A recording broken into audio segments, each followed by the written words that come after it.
ಭಾಗವತರಿಗೆಲ್ಲ ನಮಸ್ಕಾರಗಳು.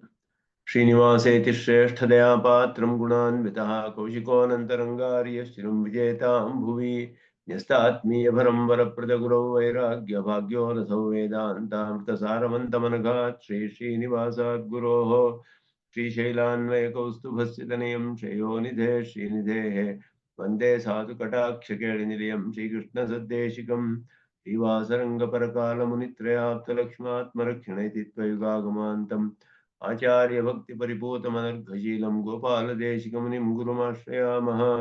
नारायणाख्यातिराजपदाब्जभृङ्गश्रीवासयोगिगुरुणार्पितभारमीशे भक्त्यादिपूर्णवरदारिकृपात्तचिह्नं श्रीनिवासमुनिवर्यमहं प्रपद्ये. श्रीनारायणयोगीन्द्रवरदारिकृपाश्रयं रङ्गेशपादविनुतं श्रीनिवासमुनिं भजे. श्रीमान् वेङ्कटनाथार्य कवितार्किककेसरी वेदान्ताचार्यवर्यो मे सन्निधत्तां सदा हृदि यो नित्यमच्युतपदां जयुग्मरुक्मव्यामोहतस्तरितराणि मेने अस्मद्गुरोर्भगवतोऽस्य देकसिन्धो रामानुजस्य चरणौ शरणं प्रपद्ये. यतीन्द्रगतभाष्यार्थाय व्याख्यानेन दर्शिताः परं सुदर्शनार्यं तं वन्दे कूरकुलाधिपम् वरदं दुरदाद्रीशं कमलायादयितं दयानिधिं सकलार्थिजनार्थितप्रदं प्रणमामि प्रणतार्तिहारिणं कृत्वानवद्यं निगमान्तभाष्यं निराकृतं येन भयं श्रुतीनां प्रतारितानामबहुश्रुतैस्तं रामानुजं योगिनमाश्रयामः. श्रीभाष्यकृदुपन्यस्तो यः श्रीशैलपतेः पुरः वेदार्थसङ्ग्रहस्य स्याकुर्मः तात्पर्यदीपिकाम्. जन्नो मित्रश्यं वरुणः जन्नो भवत्वर्यमा जन्न इन्द्रो बृहस्पतिः जन्नो विष्णुरुक्रमः नमो ब्रह्मणे नमस्ते वायो त्वमेव प्रत्यक्षं ब्रह्मासि त्वामेव प्रत्यक्षं ब्रह्म वदिष्यामि ऋतं वदिष्यामि सत्यं वदिष्यामि तन्मामवतु तद्भक्तारमवतु अवतु माम् अवतु भक्तारम्. ओम शांति शांति शांतिः. अशेषचिरचिद्वस्तुशेषिणे शेषशायिने निर्मलानन्दकल्याणनिधये विष्णवे नमः.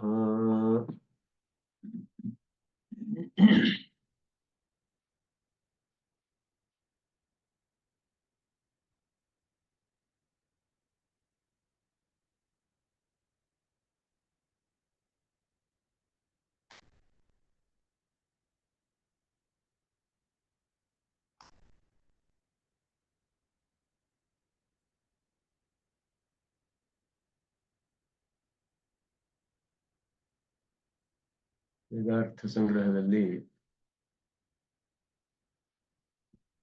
ನಿರ್ವಿಶೇಷ ವಸ್ತುವಿನ ನಿರಾಕರಣೆಯನ್ನು ಮಾಡ್ತಾ ಇರುವಂತಹ ಭಾಗ. ನಿರ್ವಿಶೇಷ ವಸ್ತುವನ್ನ ವೇದಾಂತಗಳು ಬೋಧಿಸುವುದಿಲ್ಲ. ತತ್ವ ಅನ್ನೋದು ಸವಿಶೇಷವೇ. ಸವಿಶೇಷ ಬ್ರಹ್ಮವನ್ನೇ ವೇದಾಂತಗಳು ಉಪದೇಶ ಮಾಡ್ತಿರೋದು ಅನ್ನೋದನ್ನ ಪೂರ್ವ ಪಕ್ಷದಲ್ಲಿ ಹೇಗಾದರೂ ವೇದದಲ್ಲಿ ಸ್ಪಷ್ಟವಾಗಿ ಉಪನಿಷತ್ತುಗಳಲ್ಲಿ ನಿರ್ವಿಶೇಷ ವಸ್ತುವನ್ನ ಸ್ಪಷ್ಟವಾಗಿ ಹೇಳಿಲ್ಲ. ಆದ್ದರಿಂದ ಅಲ್ಲಿ ಹೇಳಿರುವ ಪ್ರಮಾಣಗಳೆಲ್ಲ ಸವಿಶೇಷ ವಸ್ತುವನ್ನೇ ಬೋಧಿಸುತ್ತೆ ಸ್ಪಷ್ಟವಾಗಿ. ಅದುವೇ ಅತ್ಯಂತ ಹೆಚ್ಚಾಗಿರೋದು. ನಿರ್ವಿಶೇಷ ಅಂತ ಹೇಳುವ ಶಬ್ದಗಳಿಲ್ಲ. ನಿರ್ಗುಣ ಮೊದಲಾದ ಕೆಲವು ಶಬ್ದಗಳು ಕಂಡು ಬರ್ತೀಯ ಹೊರತು ನಿರ್ವಿಶೇಷ ಅಂತ ಹೇಳುವ ಶಬ್ದವಿಲ್ಲ. ಆದ್ದರಿಂದ ಅದನ್ನು ಹೇಗೆ ನಿರೂಪಣೆ ಮಾಡಬೇಕು ಅಂದ್ರೆ, ತಾತ್ಪರ್ಯವನ್ನ ನಿರ್ವಿಶೇಷ ಅಂತ ನಿಶ್ಚಯ ಮಾಡಿದ್ರೆ ಸವಿಶೇಷವೆಲ್ಲ ಆರೋಪಿತವಾದ ವಿಶೇಷಗಳು ಅಂತ ಹೇಳ್ಬಿಟ್ಟು ಆರೋಪಿತ ವಿಶೇಷಗಳನ್ನೆಲ್ಲ ತೆಗೆದು ಹಾಕ್ಬೇಕು ಅಂತ ಶ್ರುತಿ ಹೇಳುತ್ತೆ. ಅದಕ್ಕೆ ನೇತಿ ನೇತಿ ಮೊದಲಾದದು ಅಸ್ಥೂಲ ಮನಳು ಮೊದಲಾದ ವಾಕ್ಯಗಳನ್ನು ಹೇಳಿ, ಈ ವಾಕ್ಯಗಳಿಗೆ ಏನು ತಾತ್ಪರ್ಯ ಅಂತ ಹೇಳಿದ್ರೆ ಬೇರೆ ಎಲ್ಲಾ ವಾಕ್ಯಗಳಲ್ಲಿ ಹೇಳುವ ವಿಶೇಷಗಳನ್ನೆಲ್ಲ ಇದೆಲ್ಲ ಆರೋಪಿತವಾದದ್ದು, ಅದನ್ನೆಲ್ಲ ತೆಗೆದು ಹಾಕಿಬಿಟ್ರೆ ನಿರ್ವಿಶೇಷ ಪದಾರ್ಥ ಸಿಗುತ್ತೆ. ಅದುವೇ ತತ್ವ, ಅದುವೇ ಪರಮಾರ್ಥವಾದದ್ದು ಅಂತ ಹೇಳಿದ್ರೆ ಆ ನಿರ್ವಿಶೇಷ ವಸ್ತುವನ್ನ ಯಾವುದಾದ್ರೂ ಒಂದು ಶಬ್ದದಿಂದ ಬೋಧಿಸ್ಬೇಕು. ಯಾವ ಶಬ್ದದಿಂದ ಹೇಳಬೇಕಲ್ಲ. ಯಾವ ಶಬ್ದದಿಂದ ಅದನ್ನ ಹೇಳ್ತೀರಾ ಅಂತ ಹೇಳಿದ್ರೆ ಜ್ಞಪ್ತಿ ಅನ್ನುವ, ಜ್ಞಪ್ತಿ ಅಂದ್ರೆ ತಿಳಿದುಕೊಳ್ಳೋದು ಜ್ಞಾನ ಅಂತ ಅರ್ಥ, ಜ್ಞಾನವೇ ಅಂತ ಅರ್ಥ. ಅದಕ್ಕೆ ಜ್ಞಪ್ತಿ ಅಂತ ಹೇಳಿದ್ರೆ, ಜ್ಞಪ್ತಿ ಮಾತ್ರ ಶಬ್ದೇನ ಅಂತ ಹೇಳಿದ್ರೆ ಅದಕ್ಕೆ ಹಾಗೆ ಹೇಳಕ್ಕಾಗೋದಿಲ್ಲ. ಅಜ್ಞಪ್ತಿ ಅನ್ನುವ ಶಬ್ದವು ಕೂಡ ಜ್ಞಾ ಅನ್ನುವ ಧಾತುವಿನಿಂದ ವ್ಯುತ್ಪನ್ನವಾದ ಶಬ್ದ. ಪ್ರಕೃತಿ ಪ್ರತ್ಯಯ ಎಲ್ಲ ಇದೆ ಅದಕ್ಕೆ. ಆದ್ದರಿಂದ ಅದು ಸವಿಶೇಷವೇ, ಶಬ್ದವು ಸವಿಶೇಷವೇ, ಸಕರ್ಮಕವಾದದ್ದು, ಸಕರ್ತೃಕವಾದದ್ದು ಆದಂತಹ ಒಂದು ಕ್ರಿಯಾ ವಿಶೇಷ. ಅಂದ್ರೆ ಜ್ಞಾನವನ್ನು ಪಡೆದುಕೊಳ್ಳೋದು ಅನ್ನುವ ಅರ್ಥದಲ್ಲಿ ಕ್ರಿಯೆ ಹೇಳಲ್ಪಟ್ಟಿದೆ. ಬೇರೆ ಕ್ರಿಯಾಂತರ ವ್ಯಾವರ್ತಕ ಸ್ವಭಾವ ವಿಶೇಷಶ್ಚ ಪ್ರಕೃತಿಯ ಅವಗಮ್ಯತೆ. ಪ್ರಕೃತಿ ಎನ್ನುವುದು ಜ್ಞಾ ಅನ್ನುವ ಧಾತುವಿನ ಭಾಗ, ಜ್ಞಾ ಅಂತ ಹೇಳೋದು. ಅವಬೋಧನ ಅನ್ನೋದು ತಿಳಿದುಕೊಳ್ಳುವುದು ಅನ್ನುವ ಕ್ರಿಯೆ. ಆದ್ದರಿಂದ ಬೇರೆ ಕ್ರಿಯೆಗಳ ಅದರಲ್ಲಿ ತಳ್ಳಿ ಹಾಕಲ್ಪಡುತ್ತೆ.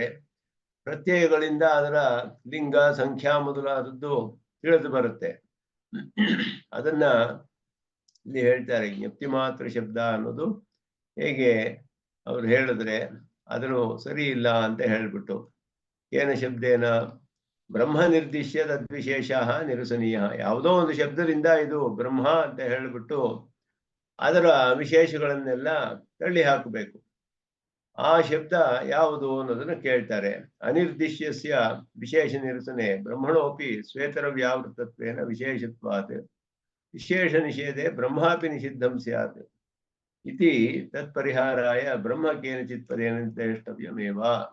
ಯಾಕೆ ಒಂದು ಶಬ್ದದಿಂದ ಹೇಳಲೇಬೇಕು ಬ್ರಹ್ಮವನ್ನ? ಯಾವ್ದಾದ್ರೂ ಒಂದು ಪದದಿಂದ ಬ್ರಹ್ಮವನ್ನ ಹೇಳಬೇಕಲ್ಲ ಅಂತ ಹೇಳಿದ್ರೆ, ಯಾವ ಪದದಿಂದಲೂ ಹೇಳದೆ ಹೋದ್ರೆ ಎಲ್ಲದರಿಂದಲೂ ವ್ಯಾವೃತ್ತಿ ಅನ್ನೋದು ಅದಕ್ಕೆ ಹೇಗೆ ಸಿಗುತ್ತೆ? ಅದು ವ್ಯಾವೃತ್ತವಾದದಲ್ಲೇ ಸೇರ್ಕೊಂಡ್ಬಿಡುತ್ತೆ. ಈಗ ಒಂದು ಹಸು ಅನ್ನೋದು ಬೇರೆ ಎಲ್ಲ ಪ್ರಾಣಿಗಳಿಗಿಂತ ಬೇರೆ ಅಂತ ಹೇಳ್ಬೇಕಾದ್ರೆ ಹಸು ಅನ್ನೋ ಶಬ್ದವನ್ನು ಹೇಳಿ, ಈ ಹಸು ಅನ್ನೋದು ಬೇರೆ ಪ್ರಾಣಿಗಳಿಗಿಂತ ಬೇರೆ, ಹಸು ಅನ್ನೋ ಶಬ್ದನೂ ಹೇಳದೆ ಯಾವುದೋ ಒಂದು ಪ್ರಾಣಿಯನ್ನ ಬೇರೆ ಅಂತ ಹೇಳಬೇಕು ಎಲ್ಲದಕ್ಕಿಂತ ಅಂತ ಹೇಳಿದ್ರೆ ಅದು ಕೂಡ ವ್ಯಾವೃತ್ತವಾದದಲ್ಲೇ ಸೇರ್ಕೊಂಡಂಗೆ ಆಗುತ್ತೆ. ಅದಕ್ಕೂ ವ್ಯಾವೃತ್ತಿಯಲ್ಲೇ ಸೇರ್ಕೊಂಡ್ಬಿಡುತ್ತೆ. ಅದು ಒಂದು ಶಬ್ದವನ್ನು ಹೇಳಿ ಒಂದು ಪದಾರ್ಥವನ್ನು ತೋರಿಸಿ ಈ ಪದಾರ್ಥ ಬೇರೆ ಇದರಿಂದ ವ್ಯಾವೃತ್ತ ಅಂತ ತೋರಿಸ್ಬೇಕು. ಆ ಪದಾರ್ಥಕ್ಕೆ ಒಂದು ಶಬ್ದ ಹೇಳಿ ಹೇಳಕ್ಕಾಗದೆ ಹೋದ್ರೆ ಅದು ಕೂಡ ವ್ಯಾವೃತ್ತವಾದದಲ್ಲೇ, ಮಿಕ್ಕಿದೆಲ್ಲ ಹೇಳ್ಬೇಕಾಗಿಲ್ಲ. ಎಲ್ಲಾ ಪ್ರಾಣಿಗಳಿಂದಲೂ ಈ ಪ್ರಾಣಿಯು ವ್ಯಾವೃತ್ತಿ ಅಂತ ಹೇಳಿದ್ರೆ ಆ ಪ್ರಾಣಿಗೂ ಕೂಡ ಏನು ಹೆಸರು ಹೇಳದೆ ಹೋದ್ರೆ ಅದು ಎಲ್ಲಾ ಪ್ರಾಣಿಗಳಲ್ಲಿ ಅದು ಸೇರ್ಬಿಡುತ್ತೆ. ಆದ್ದರಿಂದ ವಿಶೇಷ ನಿಷೇಧ, ಬ್ರಹ್ಮವು ನಿಷಿದ್ಧವಾಗಿಬಿಡುತ್ತೆ ವಿಶೇಷ ನಿಷೇಧ ಮಾಡಿದ್ರೆ. ಆದ್ದರಿಂದ ಕೇನಚಿತ್ ಪದೇನ ನಿರ್ದೇಷ್ಟವ್ಯಂ, ಯಾವ್ದಾ ಒಂದು ಪದದಿಂದ ಹೇಳಲೇಬೇಕು. ವೇದಾಂತೇಶು ಶ್ರೂಯಮಾಣಾನಾಂ ಬ್ರಹ್ಮವಾಚಿ ಪದಾನಾಂ ನಿರ್ವಾಹಾರ್ಥಂ ಚ ಕೇನಚಿತ್ ಪದೇನ ಬ್ರಹ್ಮಣೋ ನಿರ್ದೇಶ್ಯಮಾನತ್ವಂ ಅಭ್ಯುಪಗಂತವ್ಯಂ ಈ ಅಭಿಪ್ರಾಯನ ಕೇನ ಶಬ್ದೇನ. ಯಾಕೆಂದ್ರೆ ವೇದಾಂತಗಳಲ್ಲಿ ಬ್ರಹ್ಮ ಅನ್ನುವ ಬ್ರಹ್ಮವನ್ನು ತಿಳಿಸುವ ಪದಗಳು ಬೇಕಾದಷ್ಟು ಇದೆ. ಬ್ರಹ್ಮವನ್ನು ತಿಳಿಸುವ ಪದಗಳು ಕೆಲವು ಕಡೆ ಆತ್ಮ ಅಂತ ಹೇಳುತ್ತೆ, ಕೆಲವು ಕಡೆ ಬ್ರಹ್ಮ ಅಂತ ಹೇಳಲ್ಪಟ್ಟಿದೆ. ಹೀಗೆಲ್ಲ ಹೇಳಲ್ಪಟ್ಟಿರೋದ್ರಿಂದ ಆ ಒಂದು ಬ್ರಹ್ಮವನ್ನ ತಿಳಿಸುವ ಪದಗಳು ಯಾವುದಿದೆಯೋ ಬ್ರಹ್ಮವಾಚಿ ಪದ, ಅದರ ನಿರ್ವಾಹ ಮಾಡೋಕ್ಕೋಸ್ಕರ ಯಾವುದೋ ಒಂದು ಪದದಿಂದ ಬ್ರಹ್ಮನನ್ನ ನಿರ್ದೇಶಿಸಬೇಕು ಅನ್ನೋದನ್ನ ಒಪ್ಕೊಳ್ಳೇಬೇಕು. ಆದ್ದರಿಂದ ಯಾವ ಶಬ್ದದಿಂದ ಅಂತ ಹೇಳಿದ್ರೆ ಜ್ಞಪ್ತಿ ಅಂತ ಶಬ್ದ ಹೇಳ್ತೀವಿ. ಕಥಂ ಸವಿಶೇಷ ವಸ್ತು ಅವಲಂಬತೆ ಅಂತ ಹೇಳಿದ್ರೆ ಪ್ರಕೃತಿ ಪ್ರತ್ಯಯ ರೂಪೇಣ ಅದು ಹೇಗೆ ಸವಿಶೇಷ ವಸ್ತುವನ್ನು ತಿಳಿಸುತ್ತೆ ಜ್ಞಪ್ತಿ ಅನ್ನೋದು ಹೇಳಿದ್ರೆ ಪ್ರಕೃತಿ ಪ್ರತ್ಯಯ ರೂಪದಿಂದ ತಿಳಿಸುತ್ತೆ. ಜ್ಞಾ ಅವಬೋಧನೆ ಎನ್ನುವಂತಹ ಧಾತುವಿನಿಂದ ಉತ್ಪನ್ನವಾದದ್ದು. ಆದ್ದರಿಂದ ಇದು ಬ್ರಹ್ಮವಾಚಿ ಸರ್ವಪದಾನಾಂ ಪ್ರಕೃತಿ ಪ್ರತ್ಯಯ ವಿಭಾಗಸ್ಯ ಪ್ರದರ್ಶನಾರ್ಥಂ. ಜ್ಞಪ್ತಿ ಅಷ್ಟೇ ಅಲ್ಲ, ಬ್ರಹ್ಮ ಅಂತ ಹೇಳೋ ಶಬ್ದಕ್ಕೂ ಪ್ರಕೃತಿ ಪ್ರತ್ಯಯಗಳಿದೆ. ಆತ್ಮ ಅಂತ ಹೇಳಿದ್ರು ಇರುತ್ತೆ, ಎಲ್ಲದಕ್ಕೂ ಇರುತ್ತೆ, ಎಲ್ಲದಕ್ಕೂ ಒಂದು ವ್ಯುತ್ಪತ್ತಿ ಇರುತ್ತೆ. ಆದ್ದರಿಂದ ಇದು ಎಲ್ಲಾ ಶಬ್ದಗಳಿಗೂ ಜ್ಞಪ್ತಿ ಅಂತ ಒಂದು ಪದಾರ್ಥ ಉದಾಹರಣೆಗೆ ಹೇಳಿದ್ದಾರೆ ಅಷ್ಟೇ. ಯಾಕೆಂದ್ರೆ ಅವರು ಬರೀ ಚಿನ್ಮಾತ್ರ ಅಂತ ಹೇಳೋದ್ರಿಂದ ಧಾತ್ವರ್ಥತ್ವಾತ್ ಧರ್ಮ್ಯಂತರ ನಿಷ್ಠತ್ವಾಚ ಕ್ರಿಯಾ ವಿಶೇಷ ಇತ್ಯುಕ್ತಂ ನತು ಸ್ಪಂದಾತ್ಮಕತ್ವಾತ್. ಸುದರ್ಶನ ಸೂರಿಯಲ್ಲಿ ಕ್ರಿಯಾ ವಿಶೇಷ ಅಂತ ಹೇಳಿದ್ರಲ್ಲ, ಕ್ರಿಯಾ ವಿಶೇಷ ಅಂದ್ರೆ ಸ್ಪಂದನ ಅಂದ್ರೆ ಚಲನ ಅಂತ ಅರ್ಥ. ಕ್ರಿಯಾ ವಿಶೇಷ ಅಂದ್ರೆ ಒಂದು ಚಲನೆ ಎಲ್ಲ ಇರುವಂತಹದ್ದು ಅನ್ನೋ ಅರ್ಥವಲ್ಲ. ಇನ್ನೊಂದು ಧರ್ಮಿಯಲ್ಲಿ ಇರೋದ್ರಿಂದ ಆ ರೀತಿ ಜ್ಞಾನವನ್ನು ಪಡೆದುಕೊಳ್ಳೋದು ಅನ್ನುವ ಅರ್ಥದಲ್ಲಿ ಹಾಗೆ ಹೇಳಲ್ಪಟ್ಟಿದೆ. ಧಾತುವಿನ ಅರ್ಥ ಆದ್ರಿಂದ ಧಾತುಗಳೆಲ್ಲ ಕ್ರಿಯಾಪದಗಳನ್ನ ತಿಳಿಸುವಂತಹದ್ದು. ಅದರಿಂದ ಯಾವುದೋ ಒಂದು ಕ್ರಿಯೆಯನ್ನ ತಿಳಿಸುತ್ತೆ. ಅರ್ಥ ಮಾಡ್ಕೊಳ್ಳೋದು, ಜ್ಞಾನವನ್ನು ಪಡೆದುಕೊಳ್ಳೋದು ಮೊದಲಾದ ಅರ್ಥವನ್ನ. ಆದ್ದರಿಂದ ಹಾಗೆ ಹೇಳಿದೆ. ಕ್ರಿಯಾಂತರ ವ್ಯಾವರ್ತಕ ಸ್ವಭಾವ ವಿಶೇಷಸ್ಯ. ವ್ಯಾವರ್ತಕ ಸ್ವಭಾವ ಸ್ವಯಂ ಪ್ರಕಾಶತ್ವ. ಕ್ರಿಯಾಂತರಾಣಿ ಜಡ ರೂಪಾಣಿ. ಸ್ವಯಂ ಪ್ರಕಾಶತ್ವವೇ ಅದನ್ನ ಬೇರೆ ಪದಾರ್ಥಗಳಿಂದ ವ್ಯಾವೃತ್ತಿ ಮಾಡಬೇಕು. ಬೇರೆ ಪದಾರ್ಥಗಳೆಲ್ಲ ಜಡವಾಗಿರುತ್ತೆ. ಜಡವಾಗಿರುವುದರಿಂದ ಇದು ಸ್ವಯಂ ಪ್ರಕಾಶವಾದ ಪದಾರ್ಥವನ್ನು ಬೇರೆ ಮಾಡುತ್ತೆ. ಅದು ಅದರ ಸ್ವಭಾವ. ಲಿಂಗ ಸಂಖ್ಯೆ ಇದೆಲ್ಲ ಜ್ಞಾನ ಜ್ಞಪ್ತ್ಯಾದಿ ಶಬ್ದಾನಾಂ ಲಿಂಗಸ್ಯ ಶಬ್ದ ಸಾಧುತ್ವಮಾರ್ಥ ಅರ್ಥತ್ವೇಪಿ ದೇವ ಈಶ್ವರ ಪುರುಷೋತ್ತಮಾದಿ ಶಬ್ದಾನಾಂ ಲಿಂಗಸ್ಯ ಅರ್ಥವತ್ವಾತ್ ಲಿಂಗ ಸಂಖ್ಯಾದೇಹ. ಲಿಂಗ ಸಂಖ್ಯಾದೇಯಗಳನ್ನೆಲ್ಲ ಪ್ರತ್ಯಯಗಳು ತಿಳಿಸುತ್ತೆ ಅಂತ ಹೇಳಿದ್ರಲ್ಲ, ಪ್ರತ್ಯಯನ ಲಿಂಗ ಸಂಖ್ಯಾದೇಯ. ಜ್ಞಾ ಶಬ್ದಕ್ಕೆ ಏನು ಲಿಂಗ ಸಂಖ್ಯೆ ಅದಕ್ಕೇನು ಆ ರೀತಿ ವ್ಯವಹಾರ ಇಲ್ವಲ್ಲ ಅಂತ ಹೇಳಿದ್ರೆ, ಶಬ್ದದ ಸಾಧುತ್ವಕ್ಕೆ ಅದಕ್ಕೆ ಲಿಂಗ ಸಂಖ್ಯೆ ಎಲ್ಲ ಹೇಳಬೇಕು. ಆದರೆ ಬೇರೆ ಶಬ್ದಗಳು ಇದೆ. ಬ್ರಹ್ಮವನ್ನು ತಿಳಿಸೋದು ಪುರುಷ ಅನ್ನೋ ಶಬ್ದವಿದೆ, ಪುರುಷೋತ್ತಮ ಅಂತ ಇದೆ, ದೇವ ಅಂತ ಇದೆ, ಈಶ್ವರ ಅಂತ ಶಬ್ದ ಬರುತ್ತೆ. ಈ ಶಬ್ದಗಳಲ್ಲೆಲ್ಲ ಲಿಂಗ ಸಂಖ್ಯೆ ಇವುಗಳೆಲ್ಲ ಮುಖ್ಯವಾಗುತ್ತೆ. ಅದರಿಂದ ಪ್ರತ್ಯಯವೂ ಕೂಡ ಶಬ್ದಗಳಲ್ಲಿ ಪ್ರಕೃತಿ ಪ್ರತ್ಯಯ ಎರಡೂ ಸೇರಿ ಒಂದು ಪದಾರ್ಥವನ್ನ ನಮ್ಗೆ, ಒಂದು ಶಬ್ದವನ್ನು, ಒಂದು ಪದವನ್ನ ಉಪಯೋಗಿಸಿ ಆ ಪದಾರ್ಥವನ್ನ ನಮ್ಗೆ ಬೋಧಿಸುವಾಗ ಅದರಲ್ಲಿ ಎಲ್ಲಾ ವಿಶೇಷಗಳು ಇರುತ್ತೆ ಹೊರತು ನಿರ್ವಿಶೇಷವಾದ ವಸ್ತುವನ್ನು ಬೋಧಿಸಕ್ಕಾಗೋದಿಲ್ಲ ಒಂದು ಪದ ಹೇಳ್ತಾರೆ. ಮತ್ತೆ ಸ್ವತಃಸಿದ್ಧವಾಗಿದೆ ಅದು ಅಂತ ಹೇಳಿದ್ರೆ, ಸ್ವತಃಸಿದ್ಧಾವಪಿ ಏತತ್ ಸ್ವಭಾವ ವಿಶೇಷ ವಿರಹೇ ಸಿದ್ಧರೇವನ ಸ್ಯಾತ್. ಬ್ರಹ್ಮ ಅವ್ರು ಹೇಳಿದ್ರು, ಬ್ರಹ್ಮ ಸ್ವತಃಸಿದ್ಧ, ಒಂದು ಪ್ರಮಾಣದ ಅಪೇಕ್ಷೆಯೇ ಇಲ್ಲ ಅದಕ್ಕೆ. ಸ್ವತಃ ಪ್ರಕಾಶಿಸ್ತಾ ಇರೋದಕ್ಕೆ ಪ್ರಮಾಣ ಯಾಕೆ ಬೇಕು? ಅದ್ರ ಪಾಟಿಗೆ ಅದು ತನ್ನನ್ನು ತಾನೇ ತೋರಿಸ್ಕೊಳ್ತಾ ಇದೆ. ಬೇರೆ ಒಂದು ಜ್ಞಾನ ಬೇಕಾಗಿಲ್ಲ ತಿಳಿಯೋದಕ್ಕೆ, ತನ್ನನ್ನು ತಾನೇ ತೋರಿಸ್ಕೊಳ್ಳುತ್ತೆ, ಸ್ವತಃ ಸಿದ್ಧವಾದದ್ದು. ಆದ್ದರಿಂದ ಅದು ಇವಾಗ ಜೀವಾತ್ಮನ ವಿಷಯದಲ್ಲಿ ಲಕ್ಷಣ ಹೇಳುವಾಗ ಆಳವಂದಾರು ಏನ್ ಹೇಳಿದ್ರು ಅಂತ ಹೇಳಿದ್ರೆ, ದೇಹೇಂದ್ರಿಯ ಮನಪ್ರಾಣದೀಭ್ಯ ಅನ್ಯ ಅನನ್ಯ ಸಾಧನ ಅಂತ ಹೇಳಿದ್ರು. ಅನನ್ಯ ಸಾಧನ, ಇನ್ನೊಂದು ಸಾಧನ ಬೇಡ ಅವನು ತಿಳ್ಕೊಳಕ್ಕೆ, ತನಗೆ ತಾನೇ ತಿಳಿತಾನೆ ಅಹಂ ಅಂತ ಹೇಳ್ಬಿಟ್ಟು. ಅನನ್ಯ ಸಾಧನ ಜೀವಾತ್ಮನಿಗೆ. ಆದರೆ ನಾವು ಹೇಳೋದು ಅವನಿಗೆ ಜ್ಞಾತೃತ್ವ ಇರೋದ್ರಿಂದ ಹಾಗೆ ಹೇಳ್ತೀವಿ. ಪ್ರತ್ಯಕ್ಷತ್ವ ಅನ್ನೋದು ಇದೆ ಅವನಿಗೆ. ತಸ್ಮೈ ಭಾಸಮಾನತ್ವ, ತನ್ನನ್ನು ತಾನು ತಿಳ್ಕೊಳ್ತಾನೆ. ಜ್ಞಾತೃತ್ವ ಇರೋದ್ರಿಂದ ತನ್ನನ್ನು ತಾನು ತಿಳ್ಕೊಳ್ತಾನೆ. ಜ್ಞಾತೃತ್ವವೂ ಇಲ್ಲದ ಬರೀ ಜ್ಞಾನ ಸ್ವಯಂ ಪ್ರಕಾಶವಾಗಿದೆ. ಅದು ಪ್ರಕಾಶವೇ ಅಷ್ಟೇ. ಅದು ಸ್ವಯಂ ಪ್ರಕಾಶತ್ವ ಅನ್ನುವ ವಿಶೇಷವಿಲ್ಲ ಅದಕ್ಕೆ. ತಾನೇ ಬರೀ ಪ್ರಕಾಶ. ಅದನ್ನ ತಿಳಿಯೋಕೆ ಬೇರೆ ಒಂದು ಪ್ರಮಾಣ ಬೇಕಾಗಿಲ್ಲ ನಮ್ಗೆ ಅಂತ ಅವ್ರು ಹೇಳಿದ್ರೆ, ಅದಕ್ಕೆ ಹೇಳ್ತಾರೆ, ಸ್ವತಃ ಸಿದ್ಧವಾದ ಪದಾರ್ಥದಲ್ಲಿಯೂ ಏತತ್ ಸ್ವಭಾವ ವಿಶೇಷ ವಿರಹೇ ಸಿದ್ಧಿರೇವನ ಸ್ಯಾತ್. ಸ್ವಯಂ ಪ್ರಕಾಶ ಅನ್ನುವ ಒಂದು ಸ್ವಭಾವ ಇರಬೇಕು. ಆಗ ಅದಿಲ್ಲದೆ ಹೋದ್ರೆ ಹೇಗೆ ಸಿದ್ಧಿಸುತ್ತೆ ಅದು? ಅನ್ಯ ಸಾಧನ ಸ್ವಭಾವತೆಯ ಹಿ ಜ್ಞಪ್ತೇ ಸ್ವತಃ ಸಿದ್ಧಿ ಉಚ್ಯತೆ. ಇನ್ನೊಂದರಿಂದ, ಇನ್ನೊಂದು ಸಾಧನದಿಂದ ಇನ್ನೊಂದು ಸಾಧನವನ್ನು ಹೊಂದಿರೋದೇ ಅದಕ್ಕೆ ಸ್ವಭಾವ, ಜ್ಞಪ್ತಿ ಎನ್ನುವುದಕ್ಕೆ. ಆದ್ದರಿಂದ ಅದು ಸ್ವತಃ ಸಿದ್ಧಿ, ಅನ್ಯ ಸಾಧನ ಸ್ವಭಾವ ಅಂತ ಹೇಳಲ್ಪಟ್ಟಿದೆ. ಬೇರೆ ಒಂದು ಪದಾರ್ಥವನ್ನ ಜ್ಞಾನ ಅನ್ನೋದು ತಿಳಿಸುತ್ತೆ, ಅದನ್ನು ತಿಳಿಸ್ತಾರೆ ಇಲ್ಲಿ. ಅನ್ಯ ಸಾಧನ ಅಂತ ಹೇಳಿದ್ರೆ ಜ್ಞಾತು ವಿಷಯ ವ್ಯವಹಾರ ಹೇತುತಯಾ ಹಿ ಸ್ವಯಂ ಪ್ರಕಾಶತ್ವಂ ಸಾಧಿತಂ ಅಂತ ಹೇಳಿದ್ರು. ವಿಷಯವನ್ನ ವ್ಯವಹಾರ ಮಾಡೋದಕ್ಕೆ ಅದು ಸಾಧಿತವ, ಅದು ಸ್ವಯಂ ಪ್ರಕಾಶತ್ವಂ ಸಾಧಿತಂ ಅಂತ ಹೇಳಿದ್ರು. ನನಗೆ ತಾನೇ ತಿಳಿಯುತ್ತೆ. ವಿಷಯಗಳನ್ನ ನೋಡಿದ್ರೆ ಅವನು ತಾನೇ ಪ್ರಕಾಶಿಸುತ್ತೆ ಅದು. ಈಗ ಸ್ವಯಂ ಪ್ರಕಾಶತ್ವ ಸಿದ್ಧಿರಪಿ ಸವಿಶೇಷತ್ವಾದೇವ ಅನ್ನೋದನ್ನ ಇಲ್ಲಿ ಹೇಳ್ತಾ ಇದ್ದಾರೆ. ಸಕರ್ಮಕತ್ವ ಸಕರ್ತಕತ್ವ ವಿರಹೇ ಅಂತ ಅರ್ಥ. ಏತತ್ ಸ್ವಭಾವ ವಿರಹೇ ಅಂದ್ರೆ ಸಕರ್ಮಕತ್ವ ಸಕರ್ತಕತ್ವ ಇದೆಲ್ಲ ಇಲ್ಲದೆ ಹೋದ್ರೆ ಜ್ಞಪ್ತಿಗೆ ಕರ್ಮವೂ ಬೇಡ, ಕರ್ತಾನೂ ಬೇಡ, ಬರೀ ಜ್ಞಾನ ತನಗೆ ತಾನೇ ತೋರಿಸ್ಕೊಳ್ಳುತ್ತೆ. ಬೇರೆ ಜ್ಞಾನ ಬೇಡ ಅಂತ ತಿಳಿಯೋದಕ್ಕೆ. ತಿಳಿಯೋನು ಬೇಕಾಗಿಲ್ಲ, ತಿಳಿಯೋ ಸಾಧನವೂ ಬೇಕಾಗಿಲ್ಲ. ಅದೊಂದು ಮಾತ್ರ ತನಗೆ ತಾನೇ ಇದೆ. ಅದರ ಇರೋದಕ್ಕೆ ಪ್ರಮಾಣವಿಲ್ಲ, ಅದನ್ನ ಬಾಧಿಸಕ್ಕಾಗೋದಿಲ್ಲ ಅಂತ ಹೇಳ್ತಾರೆ. ಅಬಾಧಿತತ್ವ ಇದೆ ಅದಕ್ಕೆ, ತಿಳಿಯಕ್ಕಾಗೋಲ್ಲ. ಆದರೆ ಅಬಾಧಿತವಾದ ವಸ್ತುವಾಗಿದೆ. ಹೀಗೆ ಹೇಳಿದ್ರೆ ಅದಕ್ಕೆ ಹೇಳ್ತಾರೆ ಸಕರ್ಮಕತ್ವ ಸಕರ್ತಿಕತ್ವ ಎಲ್ಲ ಇಲ್ಲದೆ ಹೋದ್ರೆ ಜ್ಞಾನ ಅನ್ನೋದಕ್ಕೆ ಸಿದ್ಧಿನೇ ಇರೋದಿಲ್ಲ. ಸಿದ್ಧಿರೇವ ನ ಸ್ಯಾತ್ ಅಂದ್ರೆ ಪ್ರಮಾಣವೇ ಇರೋದಿಲ್ಲ ಅದಕ್ಕೆ. ಯಾವುದಾದರೂ ಒಂದು ಪ್ರಮಾಣದಿಂದ ತಿಳಿಯಿಲ್ಲ ತಾನೇ ತಿಳಿಯುತ್ತೆ ಅಂತ ಹೇಳಿದ್ರೆ, ಜ್ಞಾನ ಅನ್ನೋದು ತಿಳಿಬೇಕಾದ್ರೆ ಒಂದು ಕರ್ಮವಿರ್ಬೇಕು, ಒಬ್ಬ ಕರ್ತ ಇರ್ಬೇಕು. ಅವನಿಗೆ ಆ ಜ್ಞಾನವು ಆ ವಿಷಯದಲ್ಲಿ ತಿಳಿಬೇಕು. ಇಲ್ಲದೆ ಹೋದ್ರೆ ಅದು ಸಿದ್ಧಿಸೋದೇ ಇಲ್ಲ. ಜ್ಞಾನ ಇದೆ ಅನ್ನಕ್ಕೇನು ಪ್ರಮಾಣ ಆವಾಗ? ಪ್ರಮಾಣವೇ ಇರುವುದಿಲ್ಲ. ಆದ್ದರಿಂದ ಅನನ್ಯ ಅನ್ಯ ಸಾಧನ ಸ್ವಭಾವತೆಯ ಅಂದ್ರೆ ಇನ್ನೊಂದರಿಂದ ತಿಳಿಸುತ್ತೆ ಅದು. ಜ್ಞಾತುಹು ವಿಷಯ ವ್ಯವಹಾರ ಹೇತುತೆಯ ಈ ಸ್ವಯಂ ಪ್ರಕಾಶತ್ವಂ ಸಾಧಿತಂ ಅಂತ ಹೇಳಿದ್ರು. ಜ್ಞಾನ ಅನ್ನೋದು ಅದಕ್ಕೆ ತಾನೇ ಸ್ವಯಂ ಪ್ರಕಾಶ ಅಂತ ಹೇಳಿದ್ರೆ ಏನರ್ಥ ಅಂದ್ರೆ ವಿಷಯಗಳನ್ನೆಲ್ಲ ವ್ಯವಹಾರ ಮಾಡೋಕ್ಕೆ ಕಾರಣವಾಗುತ್ತೆ ಇವನಿಗೆ. ಒಂದು ಪದಾರ್ಥವನ್ನು ನೋಡಿದ್ರೆ ಇದು ಘಟ ಅಂತ ಹೇಳಿ ಇಂದ ನೀರು ತರಬಹುದು ಅನ್ನೋದು ಅವನಿಗೆ ತಿಳಿಯುತ್ತೆ, ತಾನಾಗೆ ತಿಳಿಯುತ್ತೆ. ನೀರು ತಗೊಂಡ್ಬರ್ಬೋದು ಈ ಘಟದಿಂದ ಅಂತ ಹೇಳ್ಬಿಟ್ಟು. ಇದುವೇ ಅದರ ಸ್ವಭಾವ. ಬೇರೆ ಒಂದು ವಿಷಯಗಳೆಲ್ಲ ವ್ಯವಹಾರ ಮಾಡೋದಕ್ಕೆ ಕಾರಣವಾಗುತ್ತೆ, ಒಬ್ಬ ಜ್ಞಾತ ಆದವನಿಗೆ ಕಾರಣವಾಗುತ್ತೆ. ಸಂಬಂಧಾತ್ ಅರ್ಥಾಂತರೆ ತದ್ ವ್ಯವಹಾರ ಹೇತುತ್ವಂ ಹಿ ಸ್ವಯಂ ಪ್ರಕಾಶತ್ವ ಅನುಮಾನ ಹೇತುವು.